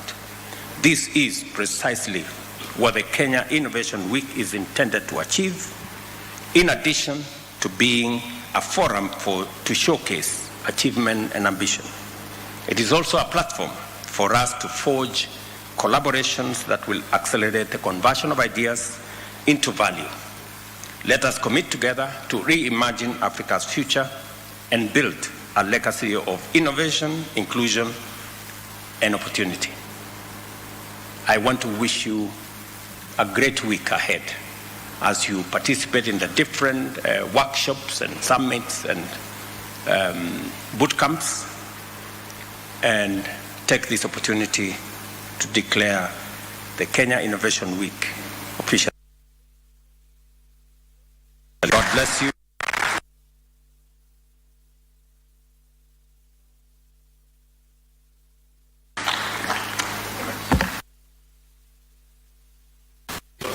Another round of applause for His Excellency. Thank you, Your Excellency. If I may request that you remain on stage, as we'll have 3 photos to take. And as I now call on the CS, let's have the Governor also join His Excellency, the Chair Kenya, CEO Kenya, Honorable Alice. Non-resource water, that is water that is lost through pipe bustage or water that's siphoned out, we lose, at some counties, lose up to 70%. Mr. Speaker, sir, if we are able to harness the revenue water that we have harvested, if we are able to ensure that that water is connected to household, we'll have solved 70% of our water challenges. Same case with agriculture, Mr. Speaker. If we are not able to ensure that we get agricultural extension officers, some of them, Mr. Speaker, in some counties, there are only a few of them, but we need to bring together economic blocks so that it would make economic sense to have agricultural officers to enhance research, and most importantly, Mr. Speaker, to ensure that we deliver services to our people by bringing those services closer to the people. This can only be done through collaboration of the national government and the county governments and formation of regional blocks so that economies of scale and the numbers can be able to attract investors who can come and invest in these counties. As I sit down, Mr. Speaker, I want to commend the mediation committee, both the senators and the members of the National Assembly, for their being selfless in their spirit of giving and taking to ensure that we come up with this mediated fashion, which I urge my colleagues to adopt. Moving forward, is we know that we need to up our games even in the collection of our own source revenue in the county government, and ensuring that we seal the leakages, we seal the loopholes, and most importantly, improve governance and accountability and transparency so that the services are delivered promptly to our people. Mr. Speaker, I support. Thank you. Senator Karungu Thangwa.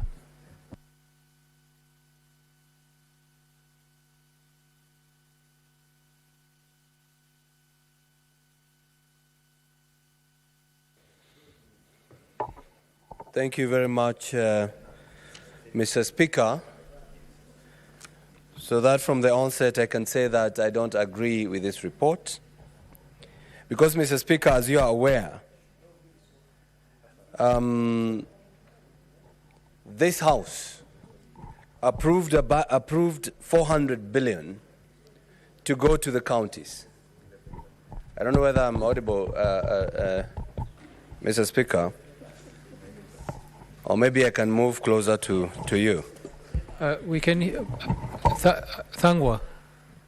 It's okay, but you are very audible.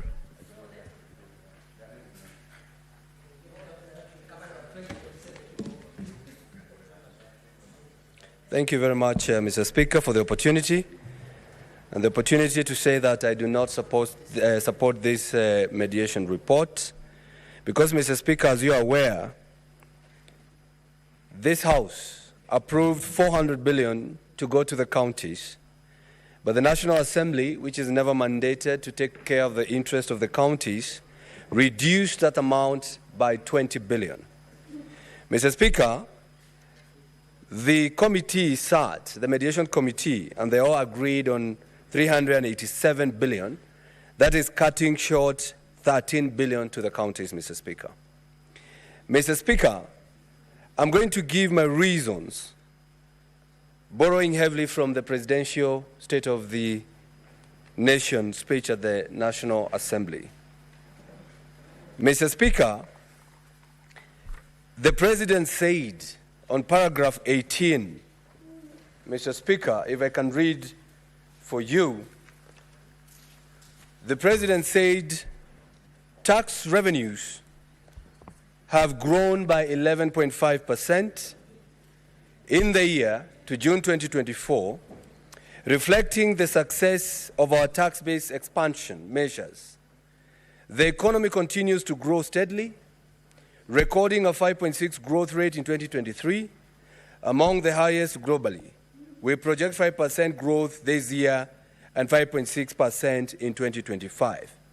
Mr. Speaker, if the tax revenues have grown by 11.5%, why cut the amount of money that is supposed to go to the counties by 13 billion, Mr. Speaker? Mr. Speaker, if you read the report by this good committee, the Mediation Committee Consideration of the Division of Revenue, they said that the withdrawal of the Finance Bill 2024 was an unprecedented event and has implications on government finances. This occasioned a shortfall in projected revenue collection of 346 billion. Mr. Speaker, the President is saying one thing, that there is tax revenue growth by 11.5%, yet the Mediation Committee is saying there was a shortfall, Mr. Speaker. Mr. Speaker, sometimes when you're accused of telling lies, it gives us, a hard time knowing who to believe and what to accept, Mr. Speaker. Mr. Speaker, this shortfall the committee is implying happened has been negated by the President himself. So my question is, why do we reduce the amount that goes to the counties, Mr. Speaker? And very well, Mr. Speaker, Article 96 of the Constitution is for us to take care of the interest of our counties, both the government and the people. So, Mr. Speaker, I do not understand why the Mediation Committee or why the senators whom we sent to that committee could agree to any reduction. Actually, we could have asked for more, Mr. Speaker. Because why, Mr. Speaker? Paragraph 29 of the President's speech, Mr. Speaker. It says, counties have struggled with shortages of medicine, equipment and staff, hindering service delivery and leaving countless Kenyans with suboptimal access to health care. The President himself, Mr. Speaker, is aware that the counties are struggling from his speech in Parliament. Yet the committee, either they are not in line with what the President is trying to achieve or they're coming up with their own figures, Mr. Speaker.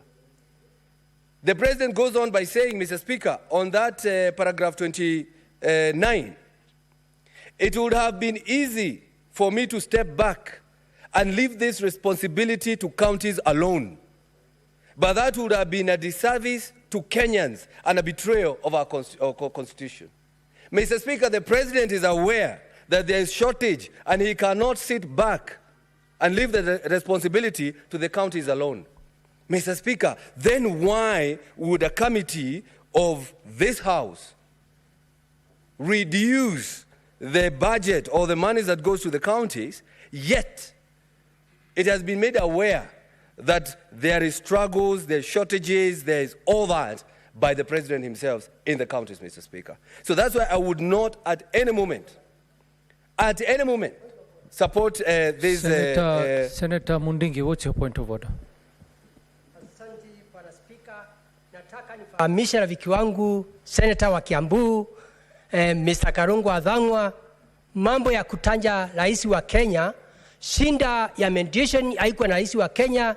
Mediation ilikuwa na maseneta wale tulichagua hapa, na wale wa mediation wengine walikuwa pale ni watu wa mbunge ambaye wataki kusikia kaunti zetu njia ukatusi wakipata era inafaa. Kwa hivyo ningetaka kukosoa rafiki wangu Karungu Athang'wa, hakuna pahali rais alihusisha kwa sababu amepeana demokrasia. Mwende mkae chini ndio devolution iweze kupata kazi, iweze kupata era ile inafaa bilioni 400. Kwa hivyo ningependa kumwambia angekosoa ile kamati yetu na parliament ambaye haitaki devolution iendelee kazi. Asante bwana Speaker.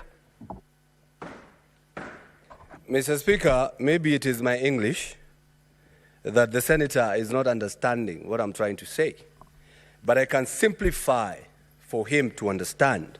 What I'm trying to say, Mr. Speaker, is that the president is aware and he knows the counties are struggling.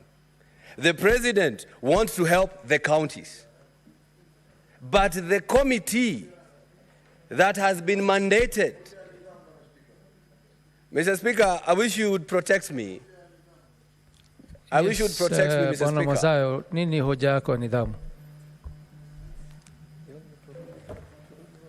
Bwana Spika, pengine ndugu yangu aliye hivi sasa anatoa maoni yake kwenye ile ripoti yetu ya mediation committee, amesema ya kwamba pengine ni kizungu chake, kimombo chake ni kwamba pengine yule ndugu yetu hakielewi. Nataka kumuuliza, je, ni haki kusema kitendo in a form of innuendo, jambo ambalo innuendo ni kwamba pengine hulisemi kiwazi. Nataka kujua, je, akisema hivyo Mundigi mwenyewe hujiita daktari hapa, yeye akiwa kama daktari anajua kimombo sana, na hata nishamsikia mimi akiongea kimombo. Je, ni haki kwa ndugu yangu ambaye hivi sasa chairman wangu wa barabara anaweza kusema ya kwamba Mundigi ana upungufu wa kujua kizungu ama kimombo? Asante Bwana Speaker. Senator Athang'wa, unaweza kurekebisha matamshi yako. Ulikuwa unamaanisha Senator Mundigi hafahamu lugha ya kizungu. Mr. Speaker, I didn't mean to say that he does not understand English. Maybe I was speaking too fast for him to comprehend. And that's why I decided to slow down and explain to him or to the House that the President is aware that the counties are struggling, Mr. Speaker. And because they are struggling, you would expect a House that is mandated to come up with this law, the DORA Act, Mr. Speaker, the committee that understands that we need to have service delivery at the counties, instead of reducing these amounts, we should actually increase this amount, Mr. Speaker. I was also trying to say that the President has acknowledged that the tax base has increased by 11.5%. So there is more money within the national government. So then why reduce the monies that goes to the counties? That is my question, and that's why I was trying to compare the two. What the President believes and what this House believes, Mr. Speaker. Mr. Speaker, I know these monies, when they get to the counties, there's a lot of embezzlement, there's a lot of corruption, and as we send monies to the counties, we should also call upon the governors to use these resources the way it's supposed to be used, Mr. Speaker, to fight corruption and to stop thievery or eating county monies, Mr. Speaker. And the other day I saw the governor says that they are going to shut down counties if we do not agree.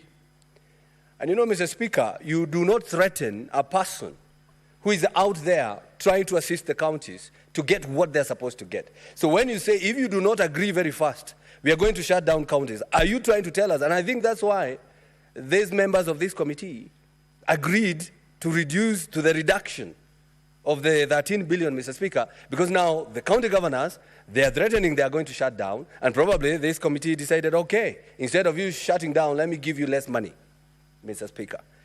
I would want the governors, with the same gusto that they were going to the threats are going to shut down the counties, Mr. Speaker. They should come out and say how they are using and misusing the county resources, Mr. Speaker. Because monies have been sent to the counties, and when they have been sent to the counties, Mr. Speaker, you realize that the health workers are not paid. For example, the county of Kiambu, my great county, Mr. Speaker, the health workers have not been paid their salaries for the last 4 months, Mr. Speaker. Mr. Speaker, the Kiambu employees are not attending the Kikoska Games this year, something they have done every year. And you know that's the only opportunity you meet other people from other counties for cohesion and agreement and understanding of each other, Mr. Speaker. And they are not going to attend because, one, they say there is no money. But if you ask them, the money that you have had, how did you use that money? Didn't you budget for this? And it was budgeted for, Mr. Speaker. So you should not again blame the national government that there is late disbursement, yet you have your own source of revenue, Mr. Speaker. And this is a call to all governors, Mr. Speaker, that they should work on their own source of revenue.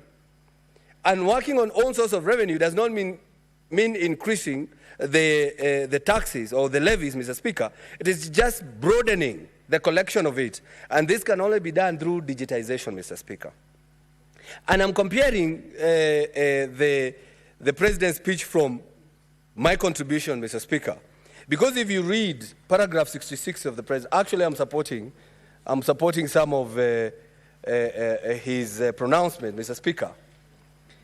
The President said that I am delighted to report on the dramatic improvements we have recorded by automating and digitizing our revenue collection and service delivery through e-citizen, Mr. Speaker. Mr. Speaker, this should be trickled down to the county governments, and I'm calling on the governors to borrow from the President's speech and digitize their own source revenue collection methods, Mr. Speaker. They should digitize tax collection or levies collection, digitize service delivery, digitize water supplies, Mr. Speaker. And you know counties own water companies in their counties, Mr. Speaker.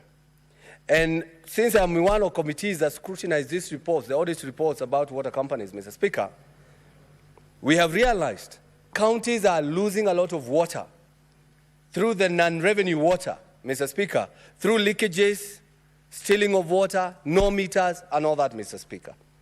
And if you look at it, like yesterday, we had the governor of Kirinyaga, and his county is losing 56% of all the water supplied to the county government to the county of Kirinyaga, Mr. Speaker. 56%.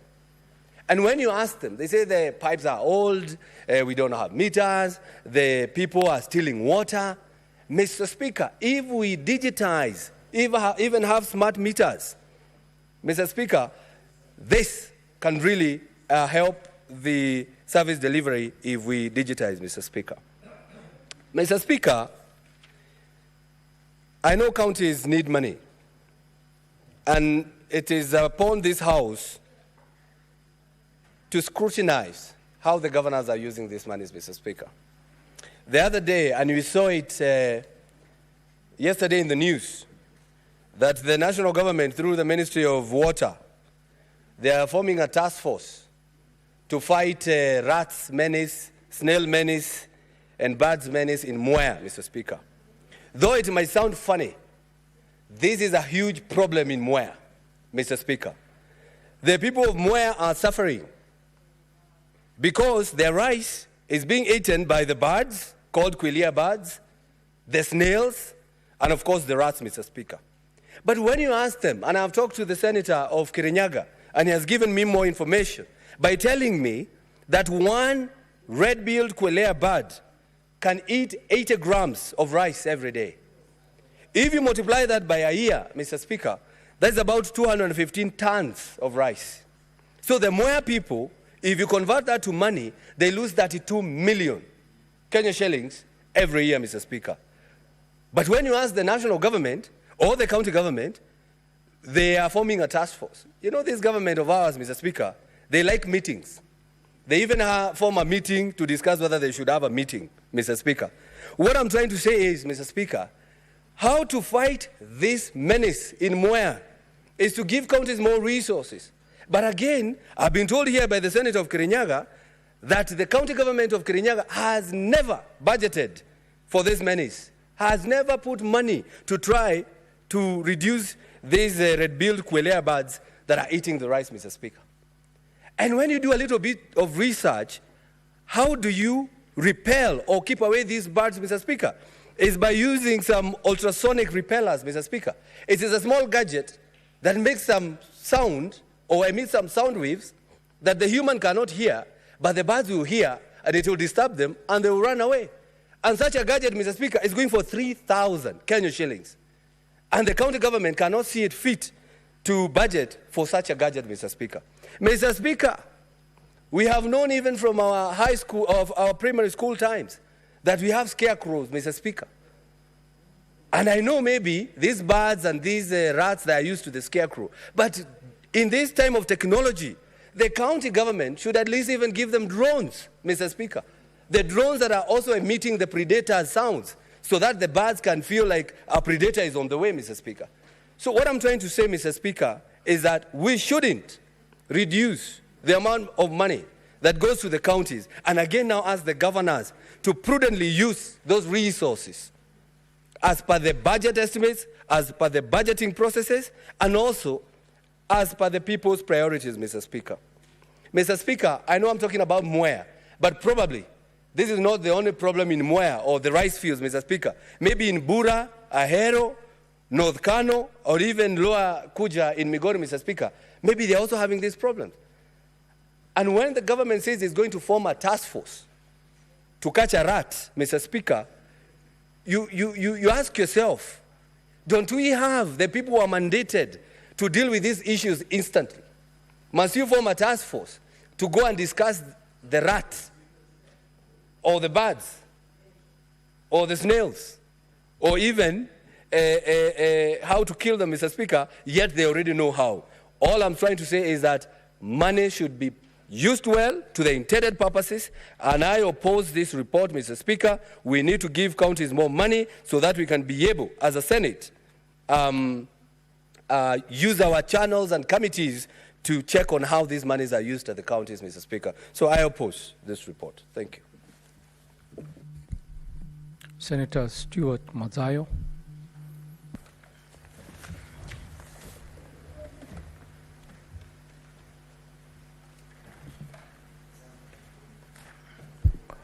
Asante Bwana Spika.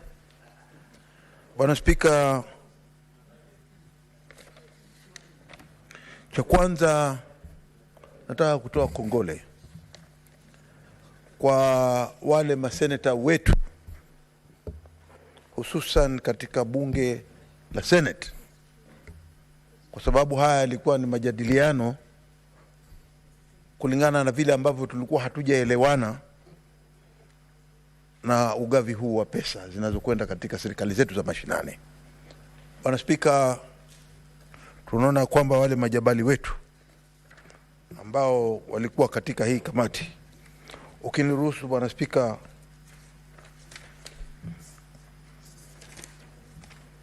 kwa heshima naweza kusema ya kwamba wakiongozwa na kiongozi Ali Roba, kifuatiwa na Edwin Sifuna na Recha Julius Burkor na Mohamed Faki na Veronica Maina na Richard Onyonka na ndugu yangu wa Matinga commissioner, vile vile Profesa Ojiambo Mungatana na Edi Kishero. Hii ripoti Bwana Spika, na hawa majabali ambao tuliwapeleka ili waweze kujadiliana kuona ya kwamba wamepitisha zile pesa, walifanya bidii walivyoweza. Kulingana na matokeo yale ya kwanza, ripoti yetu sisi tulikuwa tumesema tuweze kupeleka mashinani, serikali zetu za mashinani, kupeleka bilioni 400 zote 47 waweze kugawanya, na tuone ya kwamba kila kaunti katika Kenya imefaidika na hizi pesa.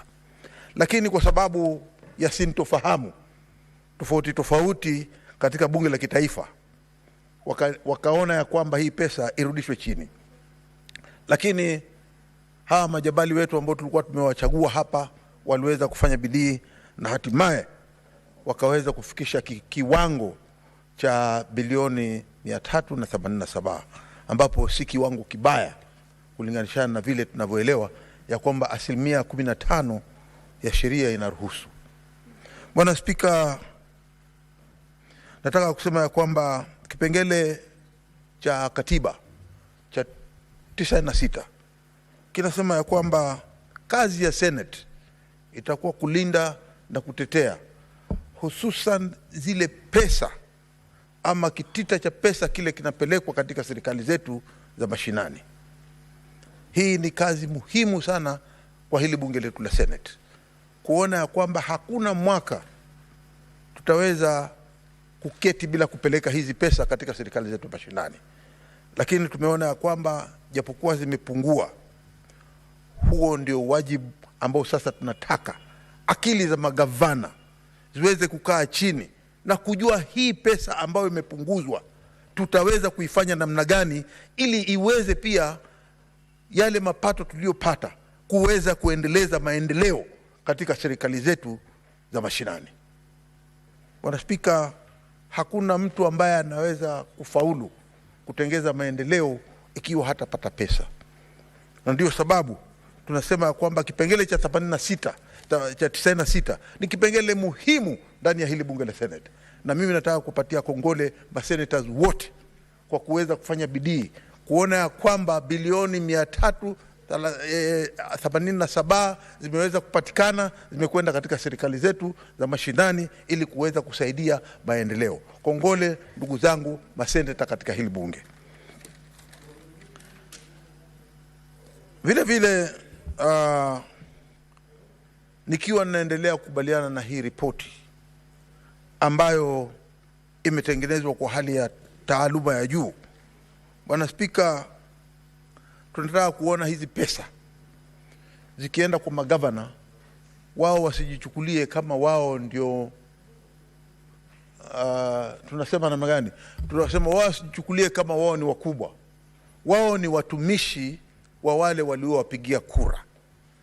Kwa hiyo tunataka utumishi sasa uonekane ama ubainike wazi ya kwamba hizi pesa ambazo tumezipeleka katika serikali zetu za mashinani zinatumika kwa hali inayofaa. Tunajua kuna ufijaji wa pesa kwa njia tofauti tofauti, lakini tunawasihi ya kwamba hizi pesa zikitumika vyema, wale watu wetu wa mashinani, wananchi wa mashinani wataweza kufaidika na hizi pesa, na huo ndio muhimu ya kwa sababu tunapeleka hizi pesa katika serikali zetu za mashinani. Bwana Spika, ni lazima tuone ya kwamba magavana na wale maspika wanaohusika kusambaza hizi pesa wameweza kuzitumia kwa njia ya nidhamu. Matumizi katika hospitali, tunasema hospitali ni kiwango cha kwanza, manake katika kaunti hakuna kaunti itakuwa na mwelekeo mwema ikiwa watu wake wengi watakuwa ni wagonjwa. Tunataka watu wa Kenya wanaoishi ndani ya Kenya afya zao ziwe sawa sawa, na jukumu hili sasa limepelekwa katika serikali za mashinani kuona ya kwamba wale watu wanaowaongoza katika serikali za mashinani wako na afya njema. Na ndio tunasema sababu kubwa ni kwamba ni lazima kitengo kikubwa sana cha hizi pesa zinazokwenda katika serikali zote mashinani ziende katika mahospitali ili ziweze kuchukua madawa, ziweze kuchukua vifaa ambavyo vinaweza, kama mtu amepata ajali, kama mtu anataka kulazwa katika vile vyumba ambavyo zinaitwa intensive care, chumba cha mahututi ambacho mtu anaweza kupata madawa na hatimaye akatoka katika ile hali yake ya mahututi akaja akawa mzima tena akarudi kwa jamii yake akiwa na afya njema. Tunasema hiyo ndio sababu tunasisitiza sana kwamba pesa nyingi ziweze kupelekwa katika mahospitali ili Wakenya wakiwa watakuwa na afya nzuri, nchi yetu itaweza kupata maendeleo zaidi. Bwana Spika, kuna pia vile vile tunasema hali za mawasiliano. Pesa hizi si za kutumia vile mtu anataka kutumia, lakini tuone hali za mawasiliano, barabara zile za mawasiliano, barabara zinazokwenda katika vijiji vyetu vya vitongoji.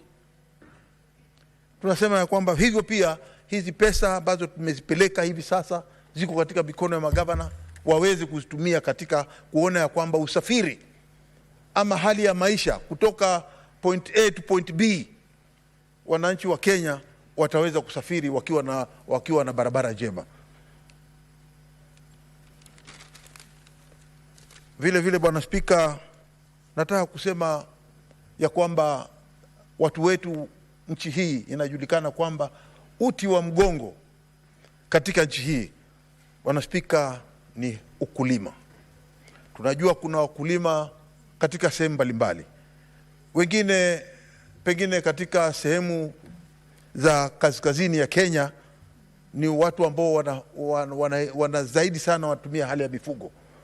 Tunasema kwamba katika yale maeneo ambao watu wanatoka tofauti tofauti, tuweze kupeana kipaumbele kwa huduma za wale watu wanaoishi kule. Kama sasa watu wa Northeastern, watu wanaoketi kule wanataka ng'ombe zao, wanataka ngamia zao, wanataka mahitaji fulani fulani, tunaona ya kwamba lazima gavana upande ule atie mkazo.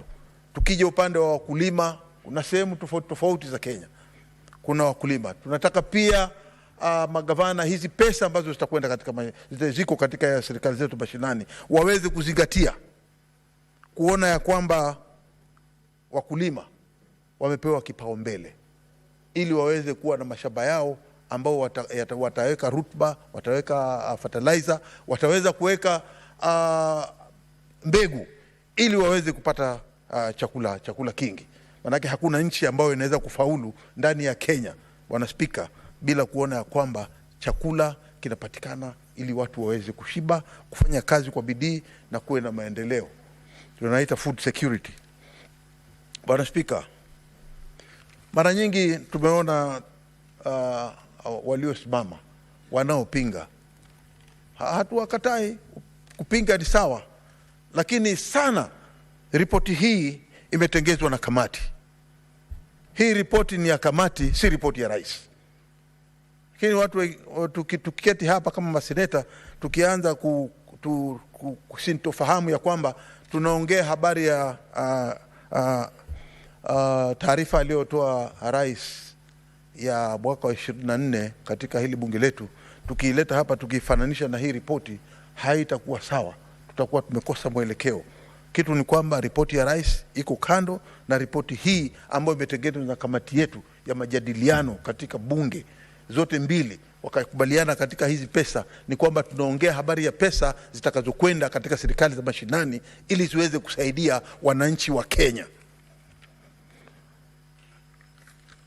Bwana Spika, nikiweza pia kumaliza, nataka kusema ya kwamba wafanyi kazi wanaofanya katika serikali zetu za mashinani, wale wafanyi kazi, wazungu walisema, na uniruhusu nitumie lugha ya Kimombo, ya kwamba your first client is your employee and a happy worker is a productive worker.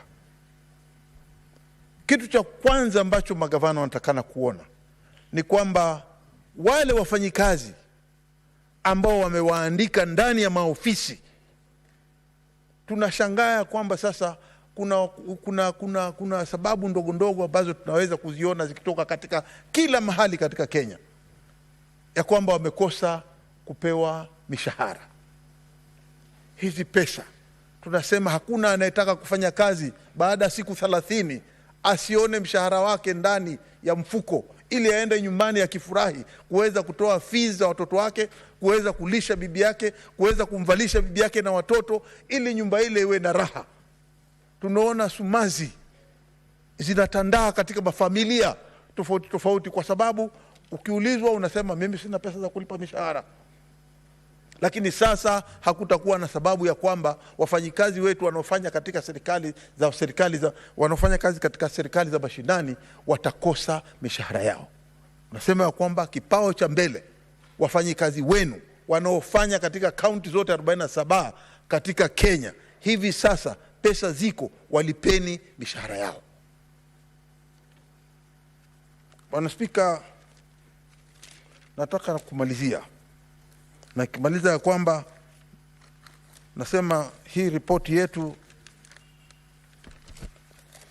hii ripoti yetu tuliyoandika,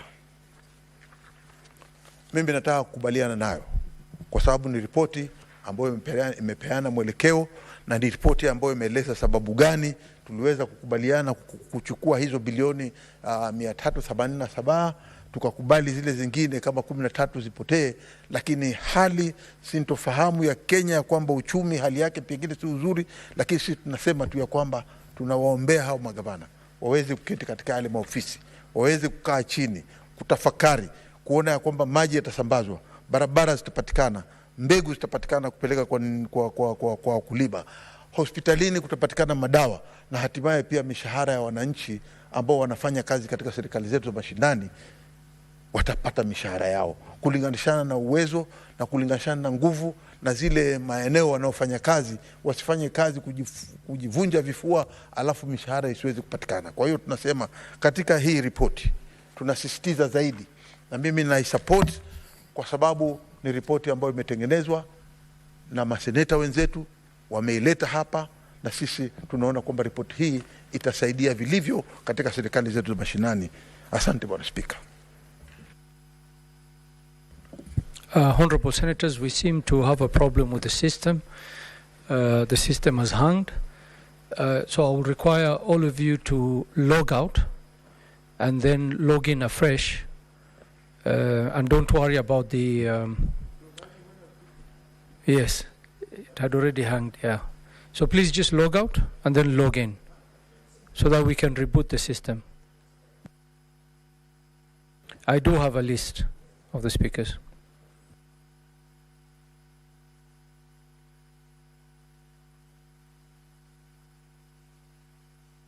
No, let's do it again. Can everybody log out and then wait for my instructions to log in? Log out. Sergeant at Arms, can you assist us to remove the cards which are in the system?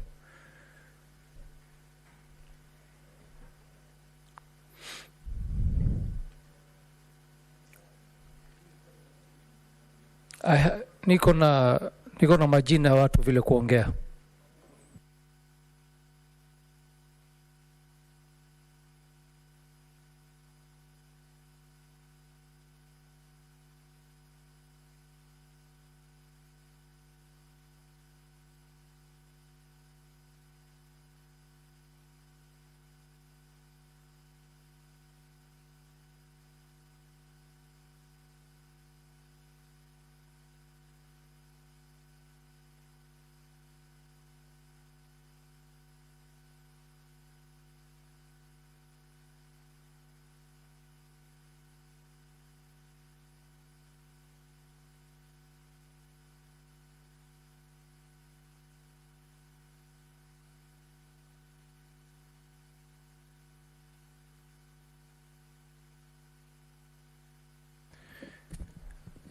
Very well, Senators, you can now log in again.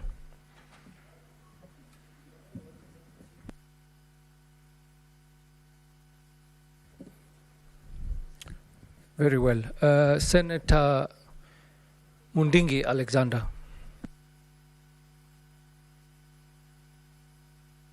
Ruhusa niweze kuchangia mambo ya hela zile zinaenda katika kaunti zetu. Bwana Spika, naunga mkono kwa hii ripoti ambaye inaonyesha vile pesa itaenda katika mashinani.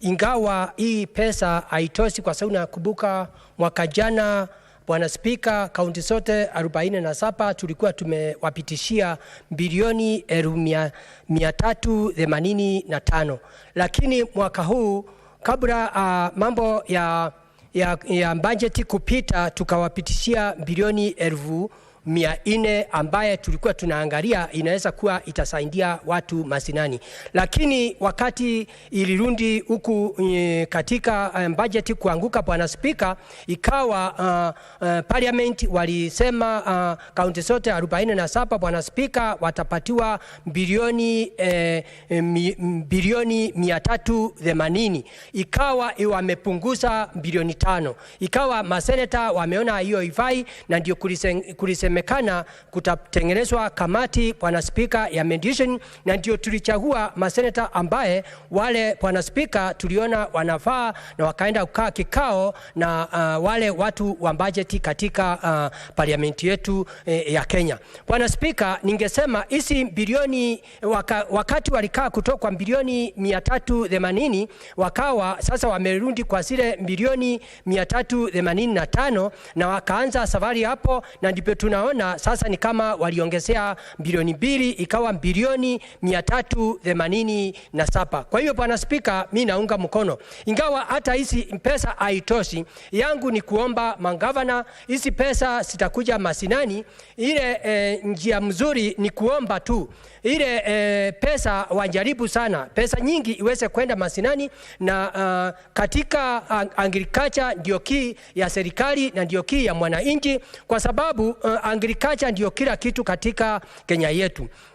Mambo ya agriculture ndio iweze kufanya vizuri. Ningeomba kila, Bwana Spika, kila wondi ukute wameandika agricultural extension officer, ndio tuweze kuona kilimo itaendelea namna gani, kwa sababu mvua inanyesha, kuna problem ya agricultural officers hakuna, na pia mambo ya mnyoko, unakuta mchanga inapepwa na maji. Kwa hiyo Bwana Spika, ningeomba hizi hela ikienda masinani, kitu ya kwanza ni magavana wanjaribu kila county, governor county yake andike extension officers, na pia kitu kingine angejaribu ni mambo ya afya, ndio watu wetu waweze kuonjeka, kwa sababu shinda ile iko masinani ni mambo ya agriculture na mambo ya afya. Mambo ingine ya tatu, ili hizi pesa wangejaribu ni parapara, ingawa magavana wawezi kutengeneza zile parapara kubwa, lakini wangejaribu sana pesa zingine waweze kupeleka kwa parapara, ndio ile wakati wakulima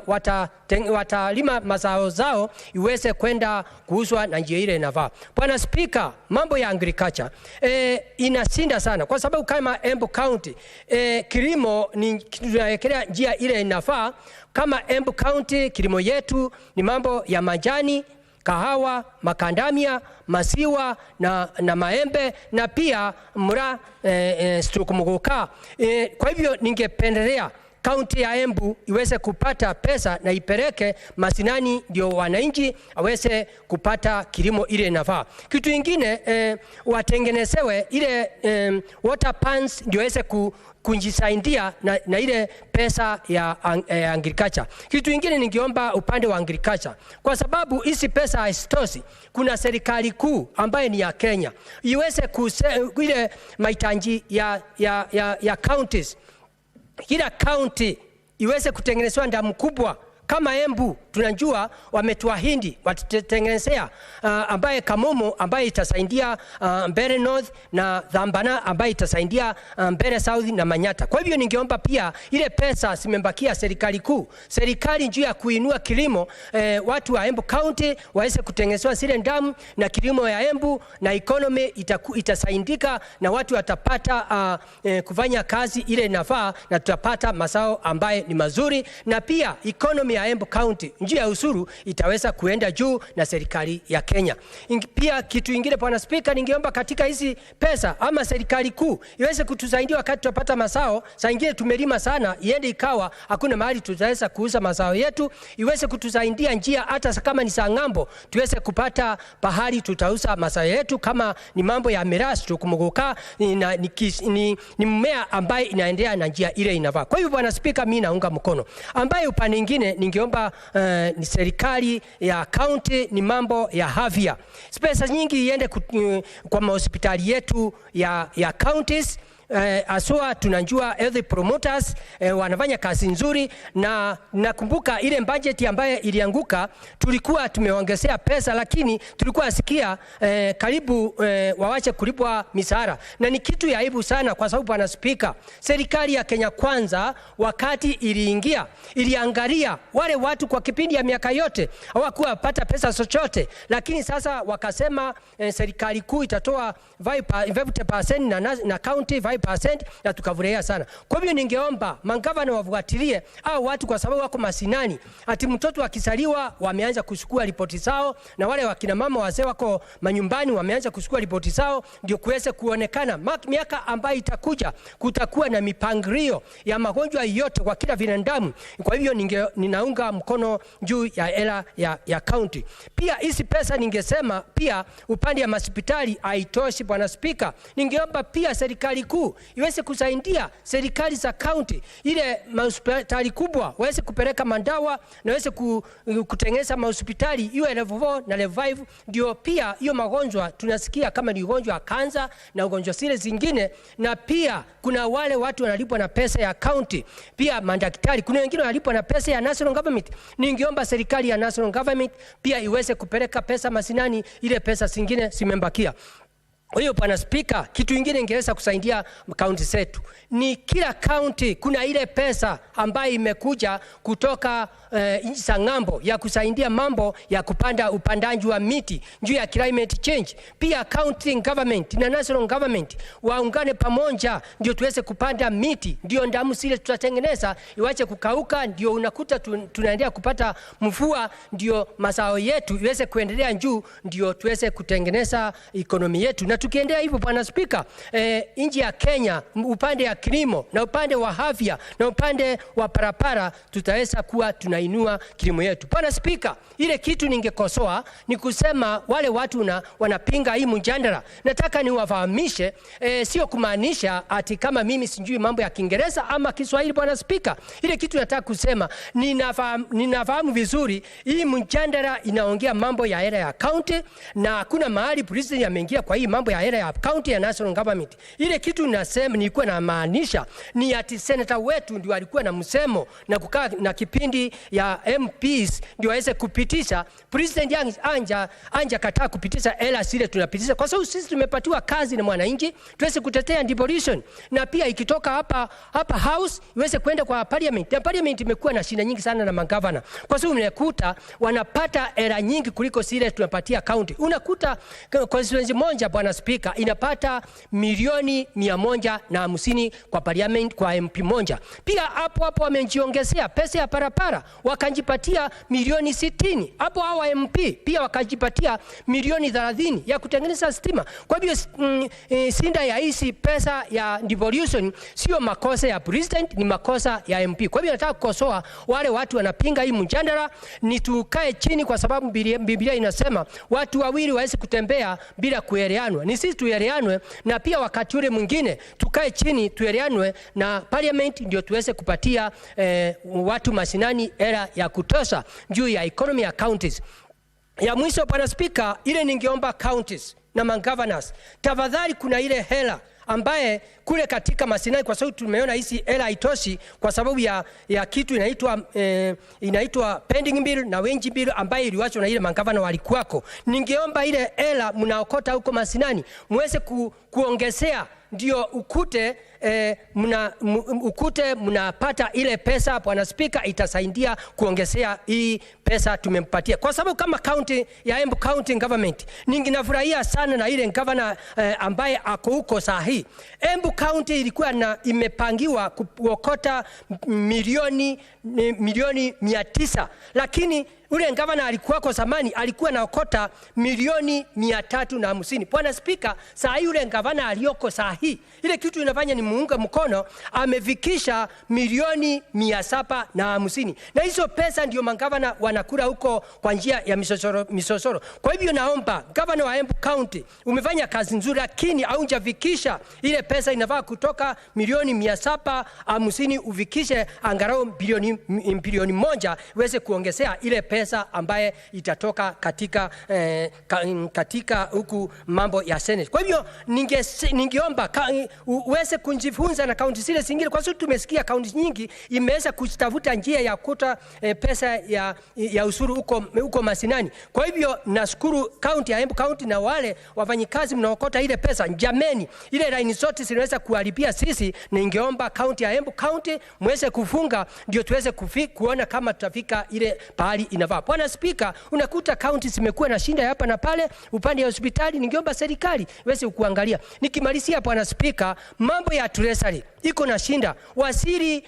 Waziri ambaye wa fedha, ningeomba muweze kukumbaliana na counties vile kila mwezi, kama serikali ya Kenya Kwanza wakati iliingia, rais wetu alisema kila mwezi mpaka county iwe ikipata pesa, Bwana Spika. Na saa hii juzi tumesikia kama ni miezi 2, miezi 3 county haijapata pesa. Kwa hiyo naomba waziri wa fedha na pia na wale watu wafanya kwa fedha muweze kupatia county zetu kila mwezi pesa ndio tuweze devolution iweze kuwa masinani na tuweze kuona vile serikali ya Kenya Kwanza inafanya, kwa sababu inasema ni pesa mkononi. Kwa hiyo Bwana Spika, mimi nikiwa senator wa Embu County naunga mkono, na mimi ni Daktari Alexander Munyimo Ndigi. Asante Bwana Spika. Senator Samson Cherargei.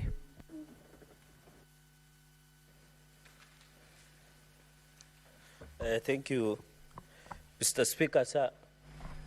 Thank you, Mr. Speaker, sir, for this opportunity to make a few comments on the report of mediated version of the Senate and the National Assembly. From the onset, Mr. Speaker, I need to say that I'm disappointed by the outcome of the process.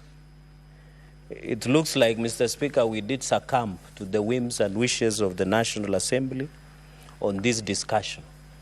Mr. Speaker, while East counties continue to struggle with challenges of corruption, underdevelopment, poor performance, it is not justifiable to deny them resources. Mr. Speaker, when we proposed 400 billion, and I thought we sent the best, I remember the Senator of Nairobi in the last session, you and me did vote to pass 380 billion in the last financial year. He went and his colleagues went us bashing us in funerals and baby showers and bridal showers, saying that the Senate is undermining devolution.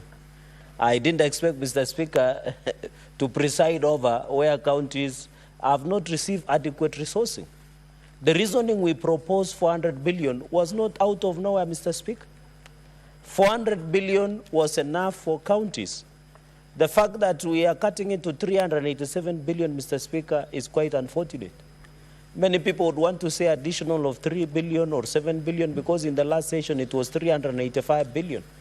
Mr. Speaker, I feel disappointed that the only way we can remove the hit on the development of this country from national government is to resource counties to be able to do their functions as per the Constitution, Mr. Speaker. So this 387 billion, Mr. Speaker, is not sufficient to counties. But I want to appeal, Mr. Speaker, even on this issue of equalization fund of 8 billion, we are yet to release as per Article 204. The money has yet to be released, Mr. Speaker. You have heard we have been push and pull here, Mr. Speaker.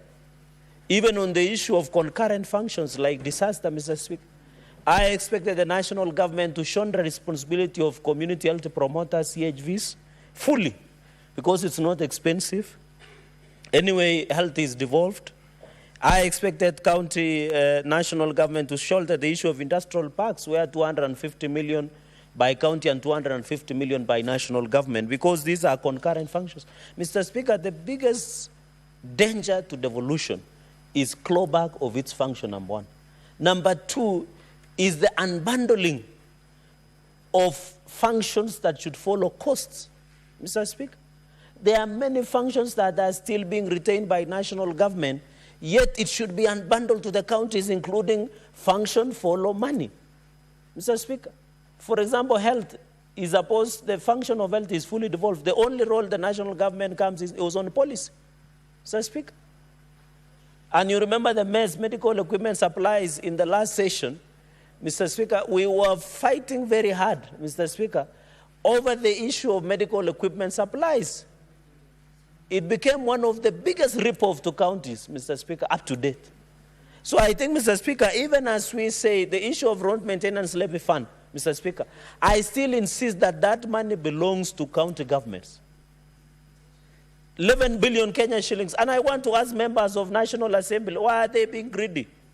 They are getting close to 40 billion, Mr. Speaker, through CDF, which under the Supreme Court, Mr. Speaker, it has been ruled that CDF is unconstitutional, Mr. Speaker. And I want to borrow the words of the AUC nominee, Mr. Speaker. When he read his statement, the party leader of Senator Richard Onyonga, when he said the role of Parliament, both National Assembly and the Senate, should be and must be oversight. It is high time that we scrap totally CDF, Mr. Speaker. There is no need. How can you preside, oversight the money that you are spending yourself? Why don't we take all money and give it to counties? Then all of us oversight. Let them oversight national agencies, we oversight counties. Even this RLMF, 11 billion, they want to add themselves over Kera. Kera and Kura is unconstitutional, Mr. Speaker. And I'm happy people in court are arguing that Kera and Kura are unconstitutional, Mr. Speaker. Because as we talk today, the members of National Assembly have all hostage Kera to do their own bidding, Mr. Speaker. So the issue of CDF, which every county is receiving, every constituency is receiving of 100 million, and the argument, Mr. Speaker, the misnomer I hear on the streets is very simple. You know, CDF is doing more. Oh, we have seen CDF. CDF was started in 2003. It is the high time we consolidate all the funds, do division of revenue to national government and to the counties, then oversight both, Mr. Speaker. And I agree in the principle of AUC candidate Raila Odinga when he says, let members of parliament do the oversight of the funds that they appropriate. The budget making process, and I had a member here saying that the president and I want to do pro bono legal advice on the floor of the House to all Kenyans. President and national executive are not involved in the budget making process. The budget making process is an exclusive domain of this National Assembly and the Senate. It was decided in the petition number 3 of 2013 by the Supreme Court, Mr. Speaker. So we should correct Ms. Norma that the national executive nor the president does not participate in any way in budget making process, Mr. Speaker, and therefore it should be handled. Number 2, Mr. Speaker, counties continue the issue of pending bills. Mr. Speaker, are you aware most of our businessmen in Garissa, in Nandi, in Kisii, have died following up for their pending payments by the counties, Mr. Speaker? As of June 2024, Mr. Speaker, counties owed pending bills of 158 billion. Including Garissa, your businessmen and women are suffering because they cannot be paid by counties. I saw the governor of, who is the chair of finance, the governor of Kakamega, telling us the biggest danger to devolution is control of budget. It is not.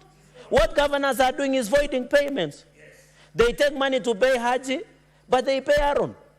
That's what they are doing. And the control of budget must be on lookout to ensure the proper approvals of the money.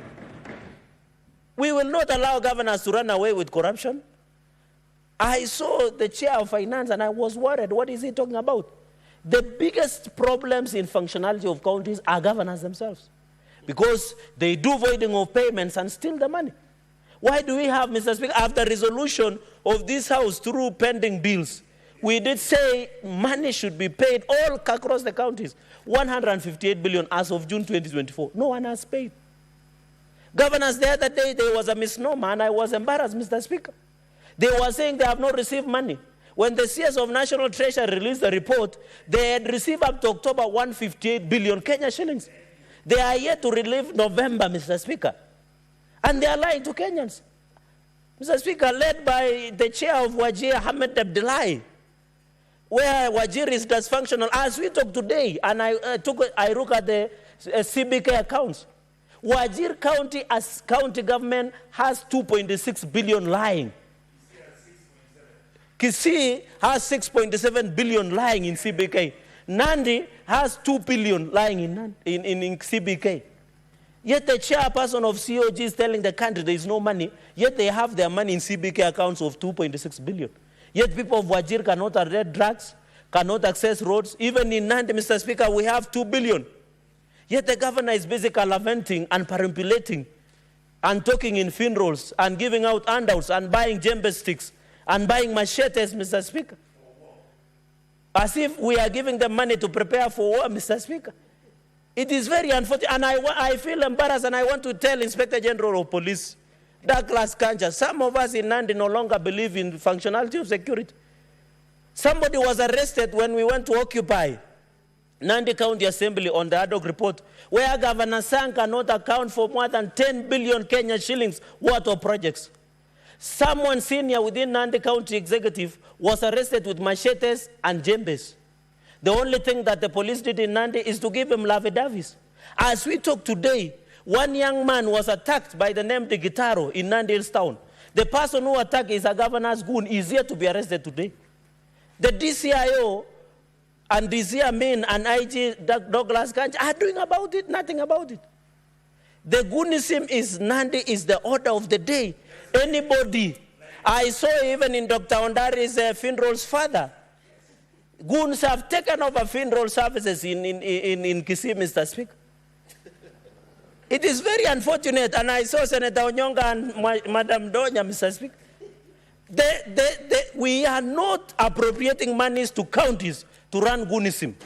The way, Mr. And I am embarrassed. I am disappointed by Nandi County security team that up to today, Mr. Speaker, you can even check in media.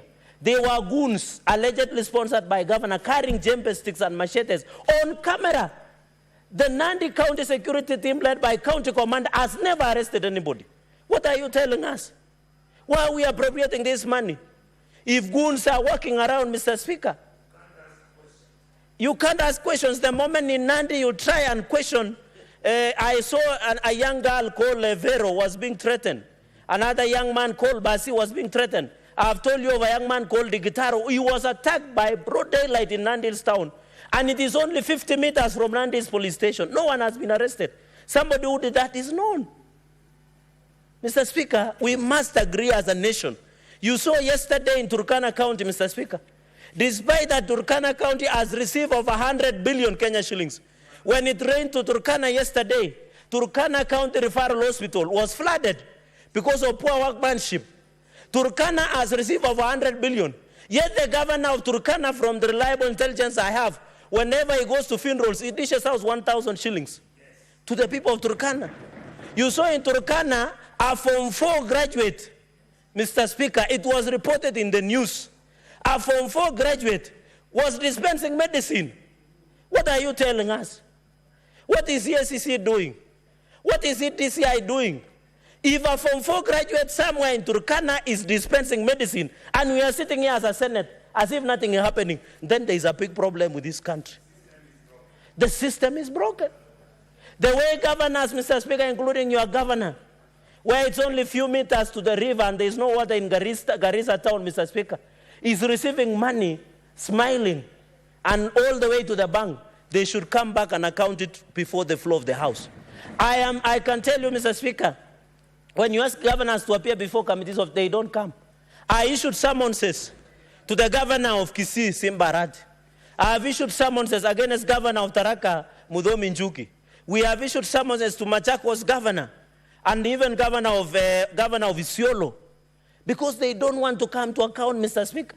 But they are busy taking money from us, but they cannot come back to account, Mr. Speaker. I remember even when the Senate and I, in the County Assembly of Nandi, Mr. Speaker, when the ad hoc report of a 10 billion projects like Kapsabet, Mother's Baby Newborn Unit, there is no mortuary in Kapsabet town, Mr. Speaker. The one that was there was built by Muzungu.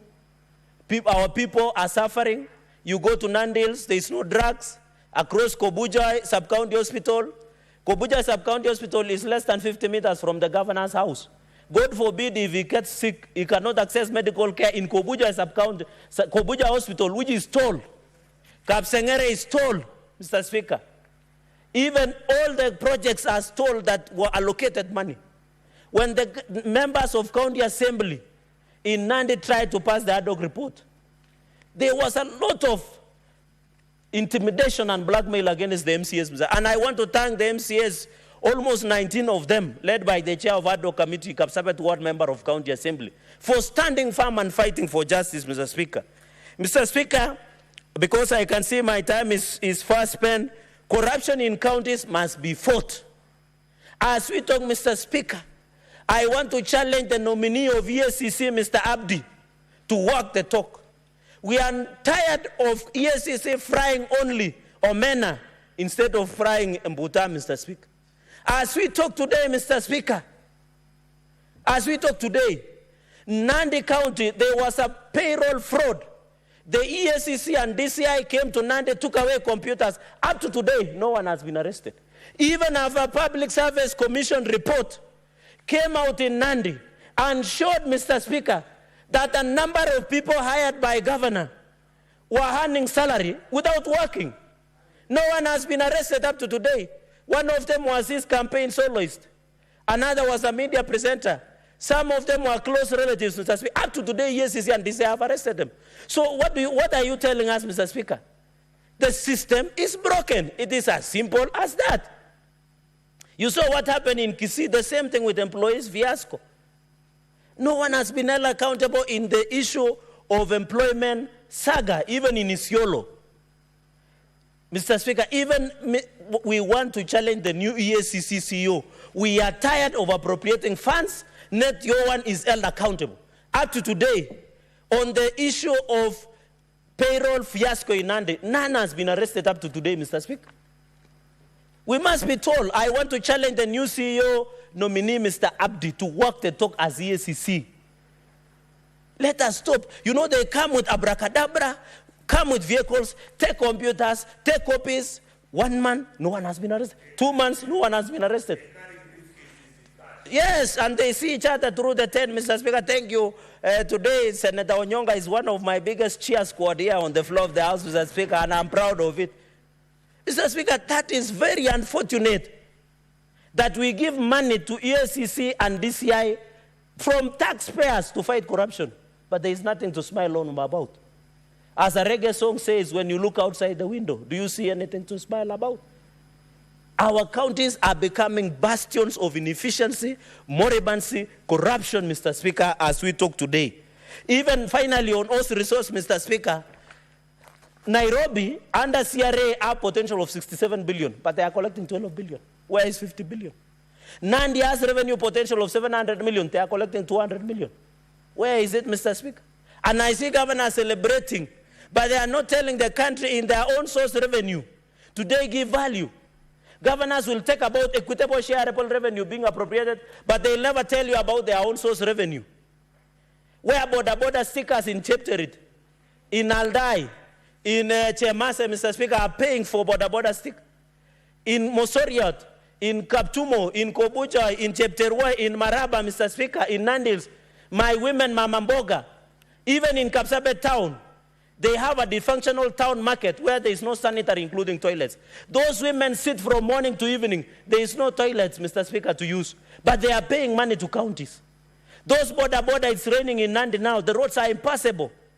Border have been forced to construct shades of grass, Mr. Speaker, to protect themselves from the sun or the rain. Yet that own source revenue, governors will not tell you about. If you ask the COG chair, which is an exclusive Ahmed Abdullahi, they will never tell you about own source revenue. They will tell you about money in treasury. They will never tell you what they are doing under CRA revenue potential, Mr. Speaker. So I want to challenge, Mr. Speaker, that on own source revenue, we must agree that the own source revenue should give value for our people going into the future, Mr. Speaker. We must ensure, and I am happy that as a Senate, we must have a conversation. I want to challenge, just 30 seconds, Mr. Speaker. I want to challenge that we need to work towards it. Mr. Speaker, I oppose this report. I thank you. Thank you, Senator Veronica Ndwati. Thank you, Honorable Speaker, for the indulgence to allow me to share my views.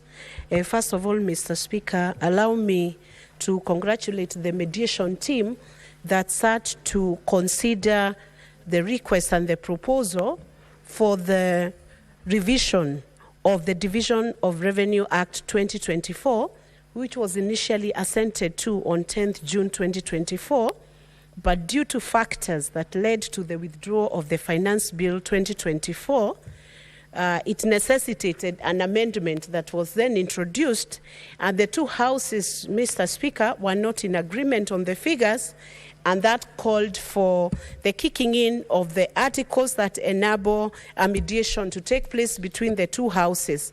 Let me first say, Mr. Speaker, that the trend that was set by this mediation committee was to the effect that the business being conducted both by National Assembly and then the Senate, Mr. Speaker, that both houses can come to a consensus, which then helps us to move important matters which have national consequence to a conclusion that then becomes a win-win situation for the citizens of Kenya.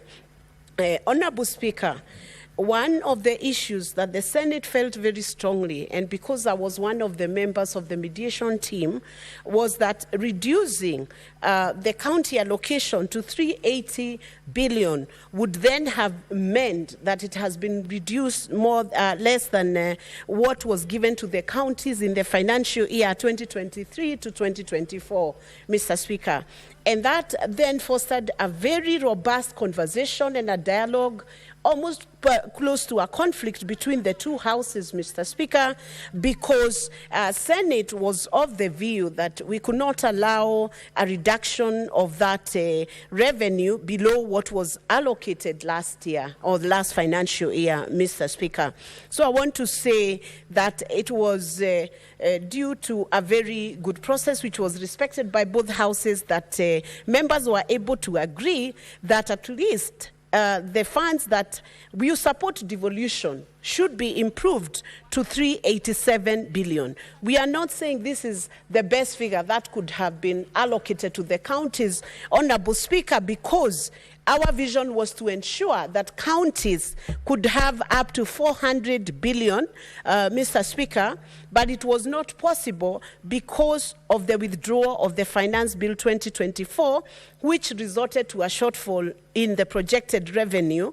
And as a result, there was a shortfall of 346 billion, and counties were being pushed to take in a reduction of 20 billion, which we felt was too high because of the nature of services that are rendered by the county governments, Mr. Speaker. Let me from the onset state this.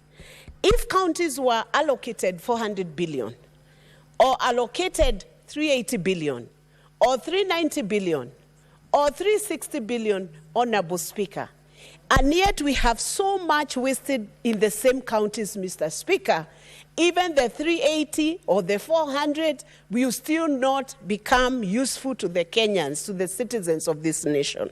That is why, Mr. Speaker, my first take on this mediated version of the bill, which I believe should now not face any opposition in both houses, is that, Honorable Speaker, it is time we face one another as citizens, as leaders, and agreed that it is time to curb wastage, to reduce on cost of how we do business, how we conduct business, and it is time we change the culture of our government offices, government officials, county offices, county officials, and let's say public service, Mr. Speaker. Because, Mr. Speaker, if we were to reduce corruption even by 40%, it would unlock so much potential in this nation, Honorable Speaker. We would be finding world-class hospitals in all our counties, Honorable Speaker. So my first take is, even with the resources that have been allocated to the counties, we need to see much more service being rendered to wananchi, and not just service, but, Honorable Speaker, very quality service. Mr. Speaker, we have seen a situation where the county governments, on very many occasions, will look up to the national government for allocation of more resources, Honorable Speaker. But sometimes when you visit the counties or you listen to the reports that are coming to PEAK or PAC committees, Honorable Speaker, you wonder whether those counties are within the Republic of Kenya. You know, this House is known for supporting devolution and encouraging that more resources must be devolved to go to wananchi, Honorable Speaker. But what has been happening is the wanton abuse and misuse of public resources now has to stop, Honorable Speaker. And there is also that question of own source revenue. Why aren't counties being able to concentrate on collecting revenue and improving service that people are even happy to pay for that service. Honorable Speaker, if you listen to many Kenyans, any provider who gives quality service is always assured of a clientele, Honorable Speaker. But the challenge we are having right now, unless we cap the wastage, even if 500 billion is allocated to the counties, it will still not be useful to Ananchi. Honorable Speaker, I support this report, and I would urge even the likes of Senator Cherargei, because this is a mediated version and all factors were considered, that all our members should support this report so that we unlock these resources for the counties, because we cannot go to Christmas, we cannot go to recess, we cannot go on holiday before we pass this mediated bill, Honorable Speaker, and agree that resources must be devolved to the county and disbursed to the counties. Thank you, Honorable Speaker. Senator Esther Okenyuri.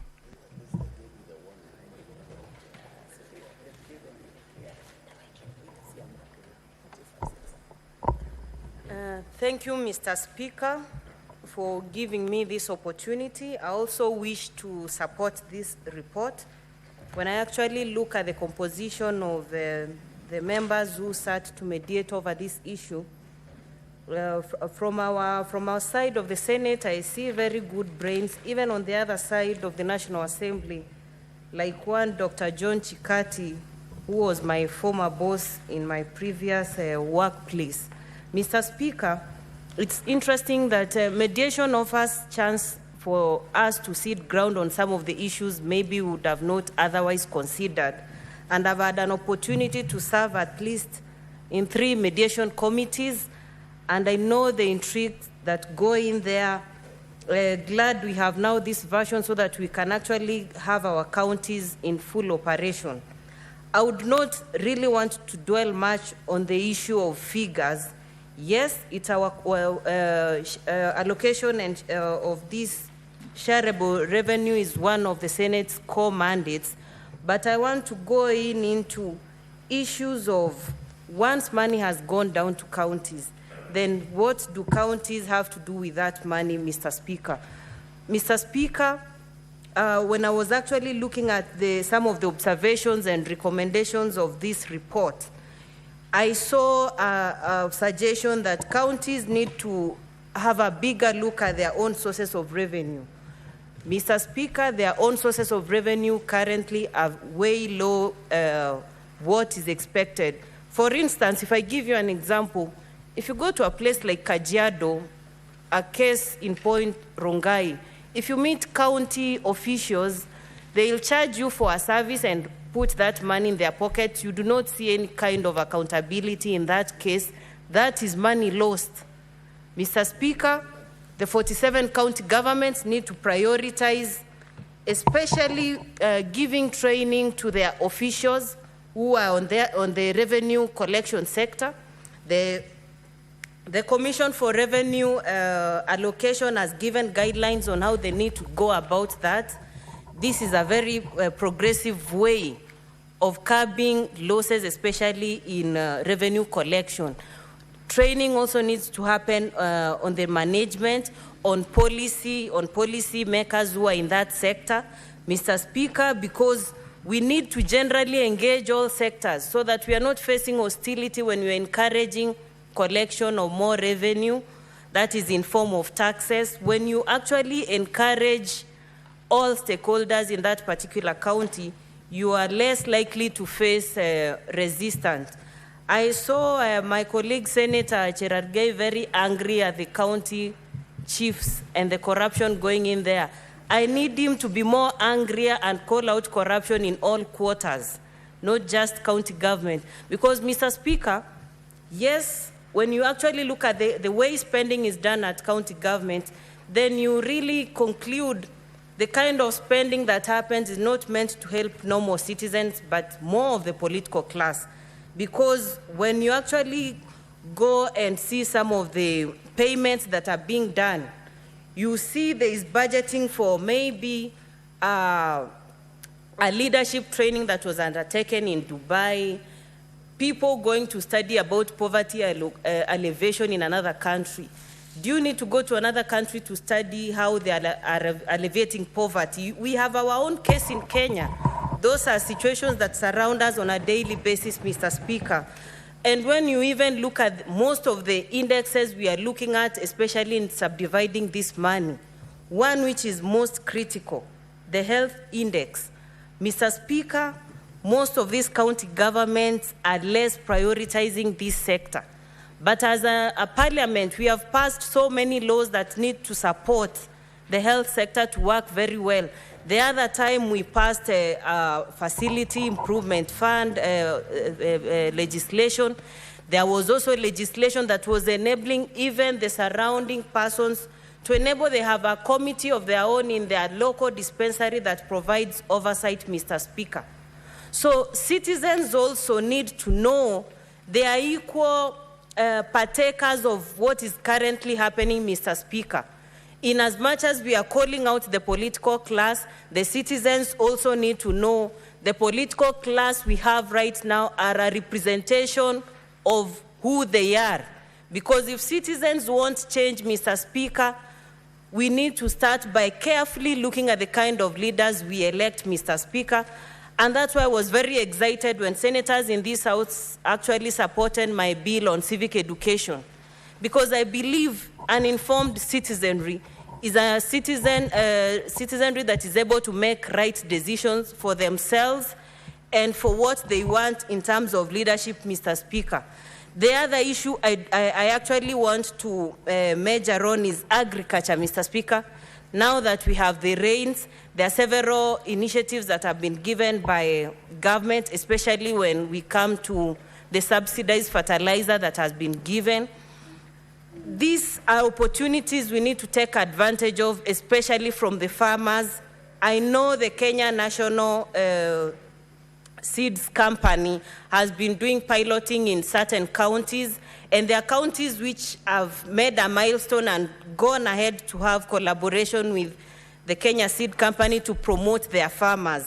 I would love to encourage more other county chiefs to borrow this and implement in their own counties. It's one way of making citizens self-reliant, because Kenyans have the energy to go to their farms and till land, make money for themselves, and also contribute to the national economy, Mr. Speaker. The other issue is the general population. You go to certain counties where, let's say, the poverty rate is around 49%, Mr. Speaker. But when you look at their priorities towards addressing that poverty rate, you actually get saddened and say then you are actually thinking of the wrong things, Mr. Speaker. So this is something we as members of the political class and citizens need to seriously think about. Why are we glorifying corruption? It's not just for the county chiefs. The moment you receive a handout from someone who's already taken a bigger portion from you, you are actually glorifying whatever they are doing. In civilized states, I see corrupt people even being executed. But in Kenya and in our counties, we glorify those people seriously. And any attempt to speak negatively about such actions would make you very unpopular.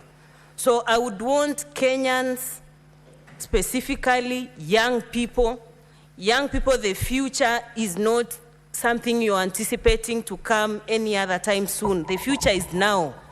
Young people who comprise majority of the numbers in this country, the women who are most affected when tragedy strikes, the children who will struggle daily to secure their future.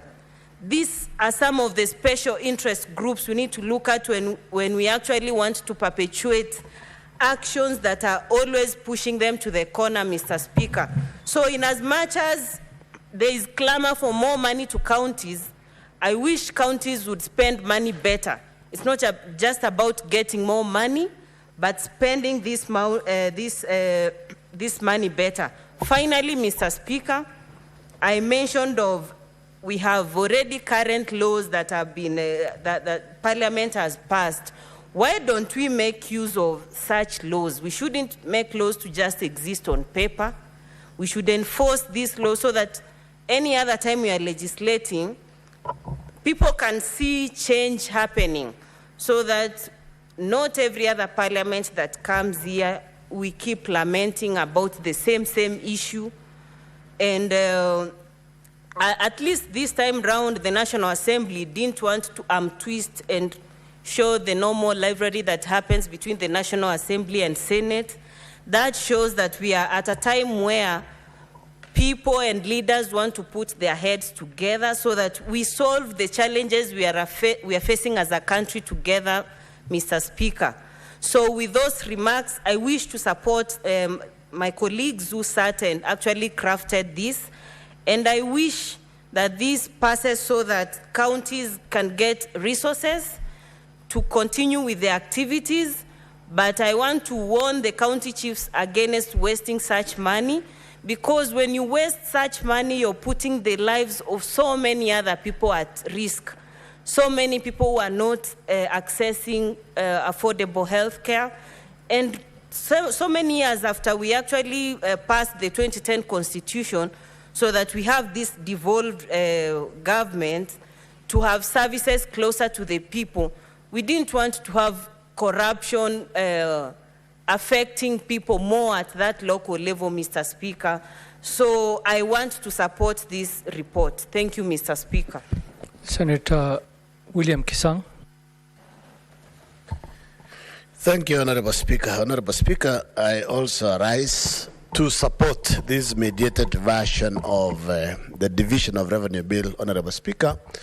Honorable Speaker, it's not lost to all of us as senators or even members of National Assembly that the reason why we are in this particular situation, because we had already earlier passed Dora and Kara, Honorable Speaker, but because of what happened on 25th and 26th of June, Honorable Speaker, the finance bill had to be shelved, had to be withdrawn, and it has occasioned basically a reduction of over 300 billion generally in the budget, and it has caused now the reduction of the shareable revenue to the counties to 387.425 billion, Honorable Speaker, from 400 billion, which all of us as senators had passed, and we had agreed that the reason why we wanted to give more to the counties was because of several reasons. One of the reasons, Honorable Speaker, is because of the housing levy. Basically, the counties were contributing the counterpart portion of the 1.5% of the housing levy from its employees, Honorable Speaker.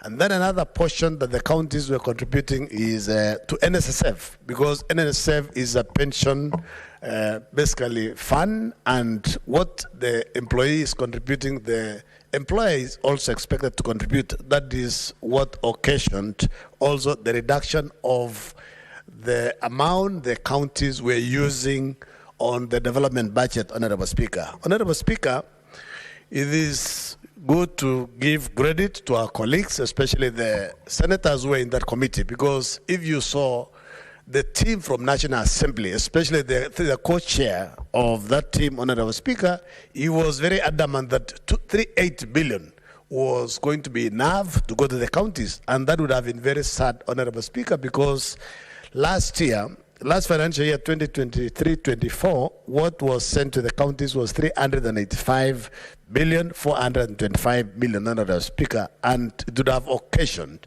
basically a reduction from what they got last year. So the difference of 2.5 billion from last year's, I believe it will basically enable the governors to sort out the expenses on the housing levy, NSSF contributions, and also their counterpart, the 2,500,000 that they'll contribute to pay the community health promoters as their portion, because I believe the national government will continue to contribute the other half of the stipend to our community health promoters, because this particular community health promoters, Honorable Speaker, are the ones who are helping the counties and both the national government, basically, especially in rolling out now the famous Taiva Care, Honorable Speaker, so that our people can get basically services in medical field, under the Social Health Authority and Social Health Insurance Fund, Honorable Speaker. Honorable Speaker, it's not easy. We know we are facing challenges. And the President was very clear when he spoke on Thursday, when he was addressing the nation, when he was giving the State of the Nation address, Honorable Speaker, that when Kenya Kwanza government came into power, there were a lot of challenges.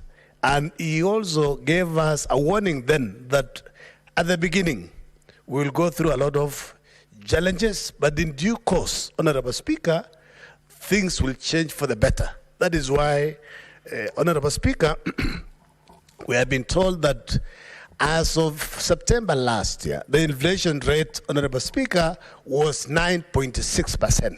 And as of October this year, it has dropped from 9.6 last year, September, to 2.7%. Honorable Speaker, I know Kenyans are asking, why are we not feeling this drop on inflation? There are many factors, Honorable Speaker. We thank God that the rains have continued for long. Our people across the country, they have food, and the rains are also continuing to grow, to rain, Honorable Speaker.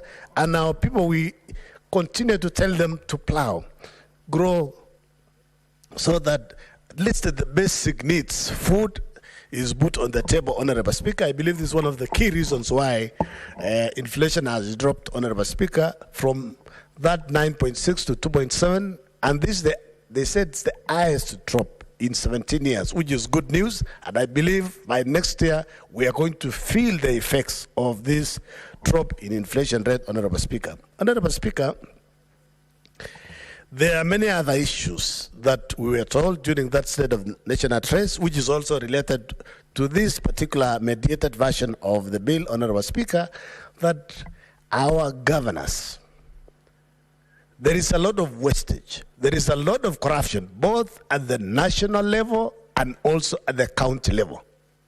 And we want to warn the governors, and especially EACC, we expect the big fish to be arrested. We want investigations to be done. Why are there files that are lying at EACC for the last 5 years, for the last 10 years, for the last 6 months? As the President said, our petitions at the judiciary take only 6 months. Why are we not able to prosecute corruption cases within the same time? Why is EACC not able to investigate within a short time, take the file to DPP and the Director of Public Prosecution, take people to court and let them set an example? As my colleagues have said, when you go to China, if you are found as corrupt, basically you're executed. So I think maybe we need to review our constitution again and see if this can be brought back, Honorable Speaker. So that, because if the resources that we are sending to the counties and also what remains at the national government are used well, are used prudently. Basically, we should not be borrowing. We should not borrow. We should be using our pension funds to do private-public projects, Honorable Speaker. Why are we going to India? Why are we going to China? We should use our pension funds. NSSF, CPF, LAF Fund should be doing all these things. Go across the outside here, Honorable Speaker, you will see CBK Pension has put up a building, Teleposta was put up by a postal pension scheme. Let us use these pension funds to fund projects within the country, because the moment we use the Kenya shilling, we borrow, we'll not have that problem of the foreign exchange issues. Because if you read, I read the report in the course of the week, Honorable Speaker, that the reason why our loans are not coming down, they are growing day by day, it is because of the exchange rate. Luckily, now the exchange rate to the dollar, Honorable Speaker, is 129. It came down from 162, a drop of 20%. So we say thank God, and we thank the policy, because of the policy changes that they are put in place. That's why the shilling has strengthened and also it has stabilized. Because when it is stable, at least it is predictable, Honorable Speaker. Honorable Speaker, from what we have seen, that there are some organizations, especially the national government, Honorable Speaker, that has digitized. When Kenya Kwanza government came into power, they said they had only digitized about 5,000 services. Now there are 20,000, 6,000%. There is growth of revenue. Why are our governors not digitizing their services to seal leakages of revenue? In fact, Honorable Speaker, as an ICT, I'm a member of ICT committee, and we have done an inquiry. And we are going to travel to about 4 counties this weekend, Honorable Speaker, to see the systems they are using. Because when you digitize, Honorable Speaker, basically you minimize wastages, you see leakages, just the way the national government has done. And revenue has grown by 6,000%, Honorable Speaker. We were told last week by His Excellency the President and Honorable Speaker that KWS, by using e-Citizen, the revenue grew from about 4 billion to around 7 billion. Very soon, they'll not need any money from the exchequer. We want to reach a level where our counties are not relying on the share of revenue. That should be coming as a pleasant to do, especially development projects, Honorable Speaker, because the county governments are relying on share of revenue to pay salaries, to buy medicine, to do infrastructure projects, and basically what is left to pay, it is, in fact, most of the counties, the resources that go to development are less than 10%. So basically, our counties are a source of, it's like an employment bureau, Honorable Speaker. I mean, there's nothing much that you see. Recently, we went, as a energy committee, went to Wajir. Apart from maybe the county assembly that is being built and the governor's office, you don't see anything else. You move around, you don't see much. So, and this one is replicated everywhere in Kenya, apart from maybe the resources they get directly from donors, maybe World Bank to do the roads within the major towns within the counties. Otherwise, there's nothing else.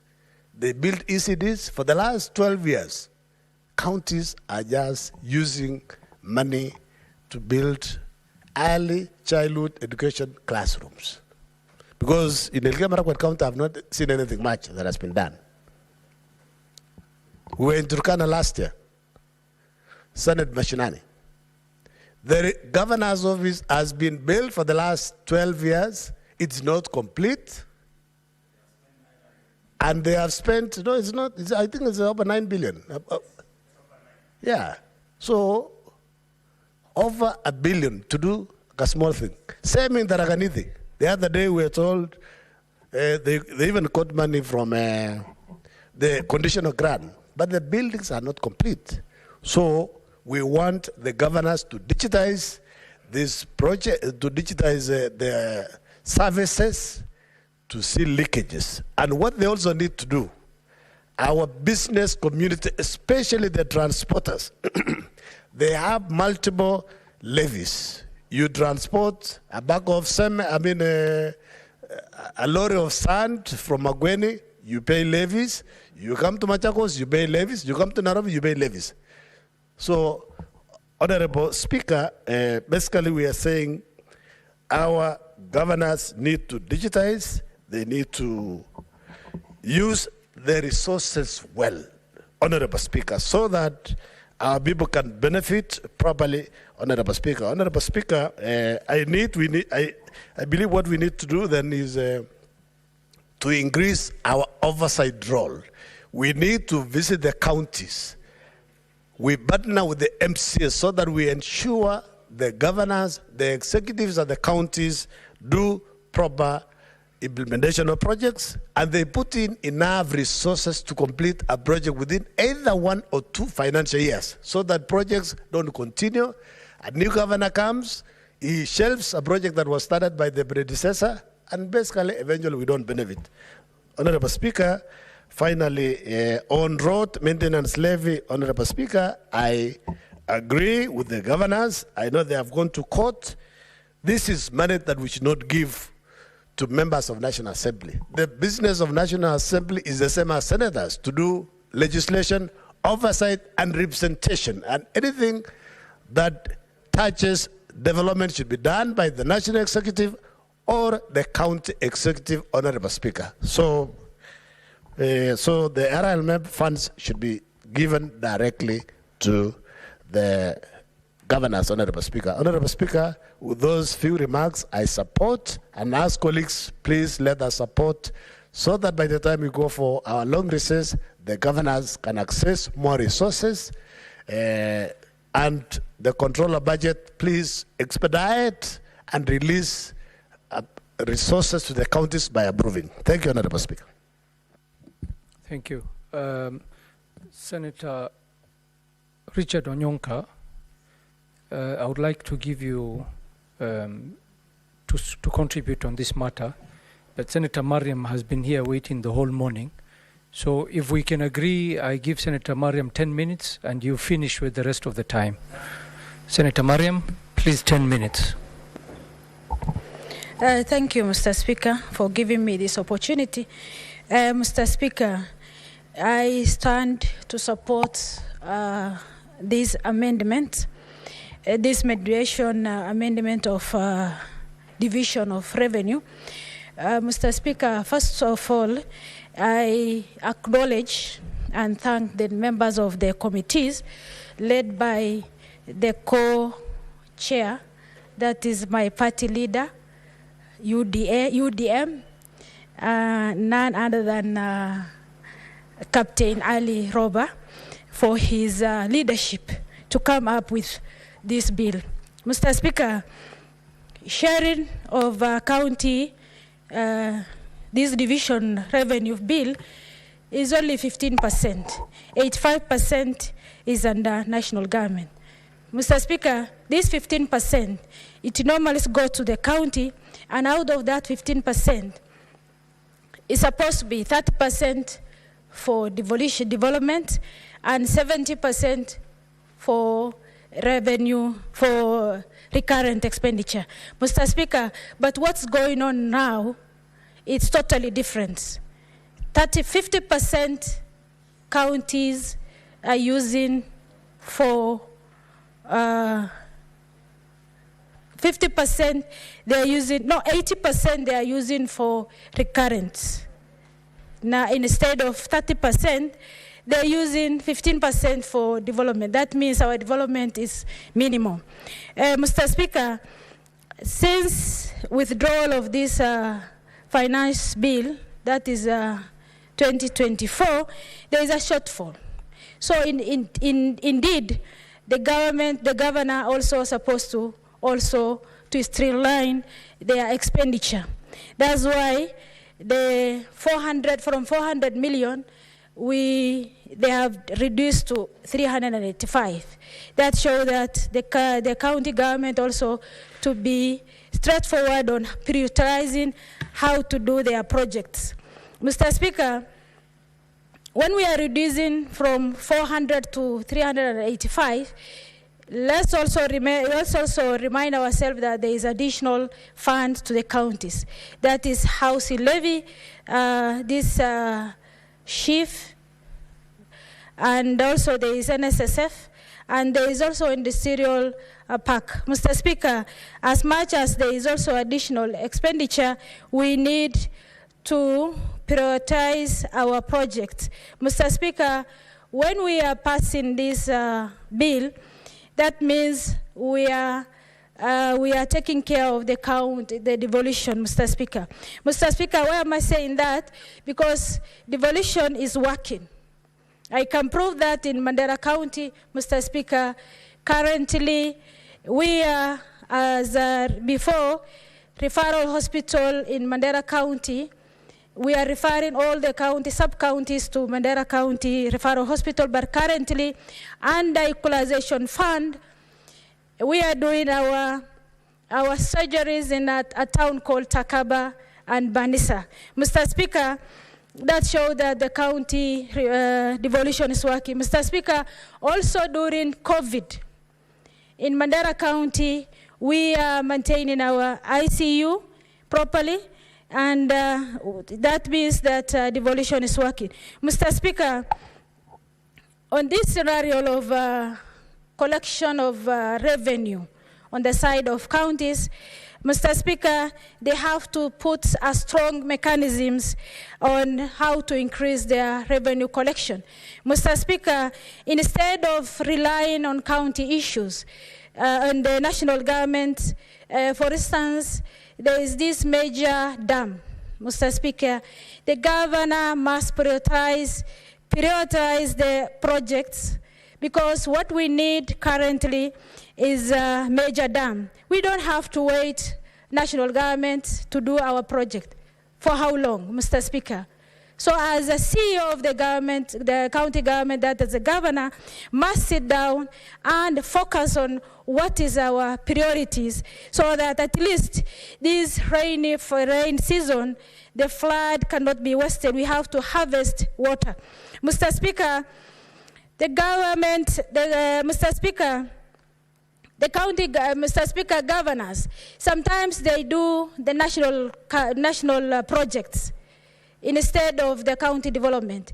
For instance, imagine governor doing, constructing a secondary school, classrooms, whereas there is an installed project of maternity ward.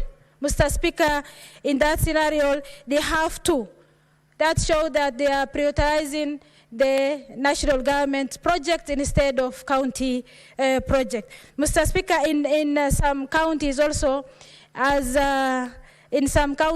there is a medical equipment which has been installed, cannot be used because of a minor connection of KPLC. Mr. Speaker, what a shame. If a government, national government can give you meds, through the meds can give you an equipment, and the governor could just sit down, wrap his hand together, and wanted also national government to connect for him or her the equipment. Mr. Speaker, we have to, the county government must sit down and think of what to do on their project. Mr. Speaker, with all this, thank you very much, and I support. Thank you, Senator. Senator Onyonka. Ndugu Spika, kwa kusema ukweli, huu ndio wakati wangu wa kwanza kushughulika kwa kutoa maoni yangu kuhusu sheria hii ambayo tumetunga juzi kuhusu makadirio ya fedha ya kiserikali na maeneo ya gatuzi nchini mwetu. Ndugu Spika, nilipokuwa nikichangia wakati tulikuwa tuna mawiano na mazungumzo kuhusu hizi hela, nilikuwa mmoja wa wale wabunge wa seneti ambao nilikuwa nakataa, kwa sababu fikira zangu zilikuwa, na hata sasa saa hizi fikira zangu ni kuwa zile hela ambazo kaunti zilikuwa zimepewa zilikuwa zimetosha na hakukuwa na haja kuziondoa, kwa sababu zile pesa ambazo serikali kuu inazitumia kiasi chake ni kikubwa, kwa sababu ni 85 kwa asilimia. Lakini baada ya ndugu zangu kuchangia hapa na kuzungumza yale maneno na shida ambazo tumejipata hapo ndani, ndugu Spika, ningependa kusema hivi. Jambo la kwanza ningependa kumuuliza Mheshimiwa Rais wa nchi ya Kenya, tafadhali hakikisha ugatue zile kazi ambazo magatuzi ya kaunti zetu zote zinatakiwa kufanya na hela zao kwa mwaka ujao.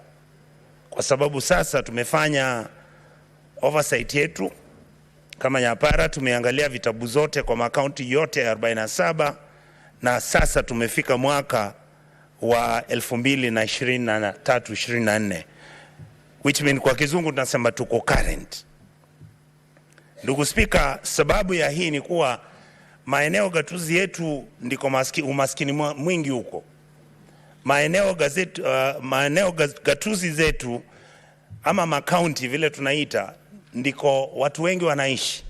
Hapo ndiko tunahitaji mabarabara mingi, ndio tunahitaji maji, ndio tunahitaji ukulima, ndio tunahitaji madaktari kwa mashinani. Kwa hivyo ndugu Spika, ningependa kusema kuwa jambo la kwanza kama sisi kama seneti tunatakiwa kufanya ni kuhakikisha kuwa tumuulize rais kwa heshima, ahakikishe kuwa agatue zile kazi ambazo county zinatakiwa kufanya na hela zake. Jambo la pili, ningependa kusema kuwa magavana wamekuwa wakisema kila wakati kuwa hawajapata pesa za serikali, kuwa hata mishahara ilikuwa haijaja. Ndugu Spika, tungependa kuambia ndugu zetu magavana kuwa Wakenya si wajinga sasa. Wakenya wanajua na wakati gani serikali inatoa hela. Hizo hela zinafika kwa maeneo ya magatuzi, makaunti zetu mashinani, na magavana wakipata hizo pesa wanatarajiwa kuzitumia vizuri, zifanye kazi. Ndugu Spika, kaunti yangu ya Kisii, nikizungumza saa hizi kwa CRF account, na gavana yangu amekuwa akiambia watu hamna pesa kutoka kwa serikali kuu, hatuna pesa kutoka serikali kuu. Shilingi bilioni 6.3 ziko kwa Central Bank. Hakuna pesa zinafanya. Wale ambao walikuwa makandarasi hawajalipwa, wafanyikazi wa kaunti wengine wanavutwa kazi, wengine wanaandikwa, kila kitu hakifanyiki, hakuna barabara. Saa hizi mvua imenyesha. Na ndugu Spika, ukiangalia zile shida ambazo ziko katika maeneo yote ya ugatuzi, na hili ndilo jambo ndugu yangu Cherargei alikuwa anasema, ukiwa na heshima unamwambia gavana wako, gavana, pesa mimi ndio nimeuliza, nimezichunga, zimekuja, ziko kwa akaunti, tafadhali utumie hizi pesa usaidie watu wetu. Ndugu Spika, anakusetea guns. Jamaa wanakuja na panga, wengine wamebeba mabunduki. Huyo senator anataka kutujenganya ugavana wetu. Huyo senator ndio mwizi. Huyo senator. Ndugu Spika, ningependa kuwaambia magavana wetu, hatuna vita na wao. Wengine wetu hata tutaki kuwa magavana. Kazi yetu ni kuhakikisha zile hela ambazo kaunti kama yangu Kisii napata kila mwaka shilingi bilioni 15. Kwa miaka miwili Kisii imepata shilingi bilioni 30. Ukitoa ndugu Spika pesa za mishahara shilingi bilioni 6.5, bilioni 13 ndio zimeenda kwa mishahara. Shilingi bilioni zingine 16 ama 12 ndizo zimebakia, zinatakiwa ziwafanyie wananchi kazi. Hamna madawa kwa hospitali. Miradi iliyokuwa inatengenezwa ya maji haifanyiki. Pesa ambazo zinatoka kwa wale wahifadhi, donor support, zote Kisii County zimesimamishwa. Sababu gani? Kwa sababu zile conditionalities donors wanasema mzifanye hii, mzifanye vile, mmezoea hiyo wizi wenu. Gavana alipoingia huko akatoa wale walikuwa wanaweka signature, akaweka wake, hakujua sheria inasema hawezi kufanya hivyo. Ukiuliza walimu wa ECD centers, nyinyi maseneta mko hapa wengi kwa maeneo gatuzi yenu, hawajalipwa mishahara. Wengine mishahara wanakula minimum wage. Unaweza kumwandika mtu afunze mtoto wako kutoka darasa la kwanza mpaka la 3 la 4 na unamlipa shilingi 7,000, ndugu Spika. Na huyo ni mtu amesoma, hata wengine wameenda chuo kikuu. Wale wahifadhi wa matibabu, community health workers, ambao ni wa vijiji, ambao mishahara yao wengine serikali ilisema itatenga hela ambazo hawa wananchi watakuwa wanapata. Nini kimefanyika ndugu Spika? Eneo la Kisii County, wale community health workers wangu hawajalipwa. Na unajua ndugu Spika, kwa kaunti ya Kisii CRF nabeba nini? Shilingi bilioni 6 baba. Sasa shida zetu Kenya hii ndizo hizo. Kuna ufisadi, kuna wizi, kuna lack of management. Yani mtu anashindwa kuwa manager. Pengine Spika, tuanze kujiuliza kama Wakenya, ule mtu anataka awe governor, jameni, tunataka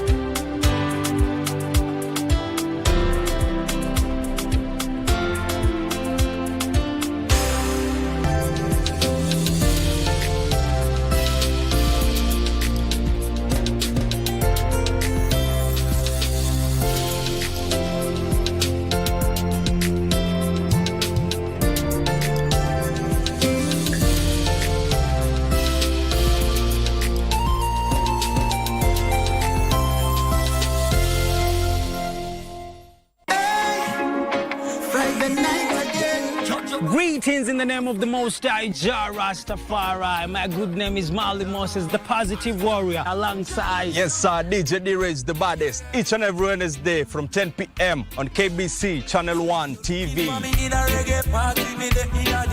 Tunakuletea the biggest reggae party in 254 in a yard extra niceness of reggae music, extra dose of entertainment. When the thing is nice, we have to do it twice.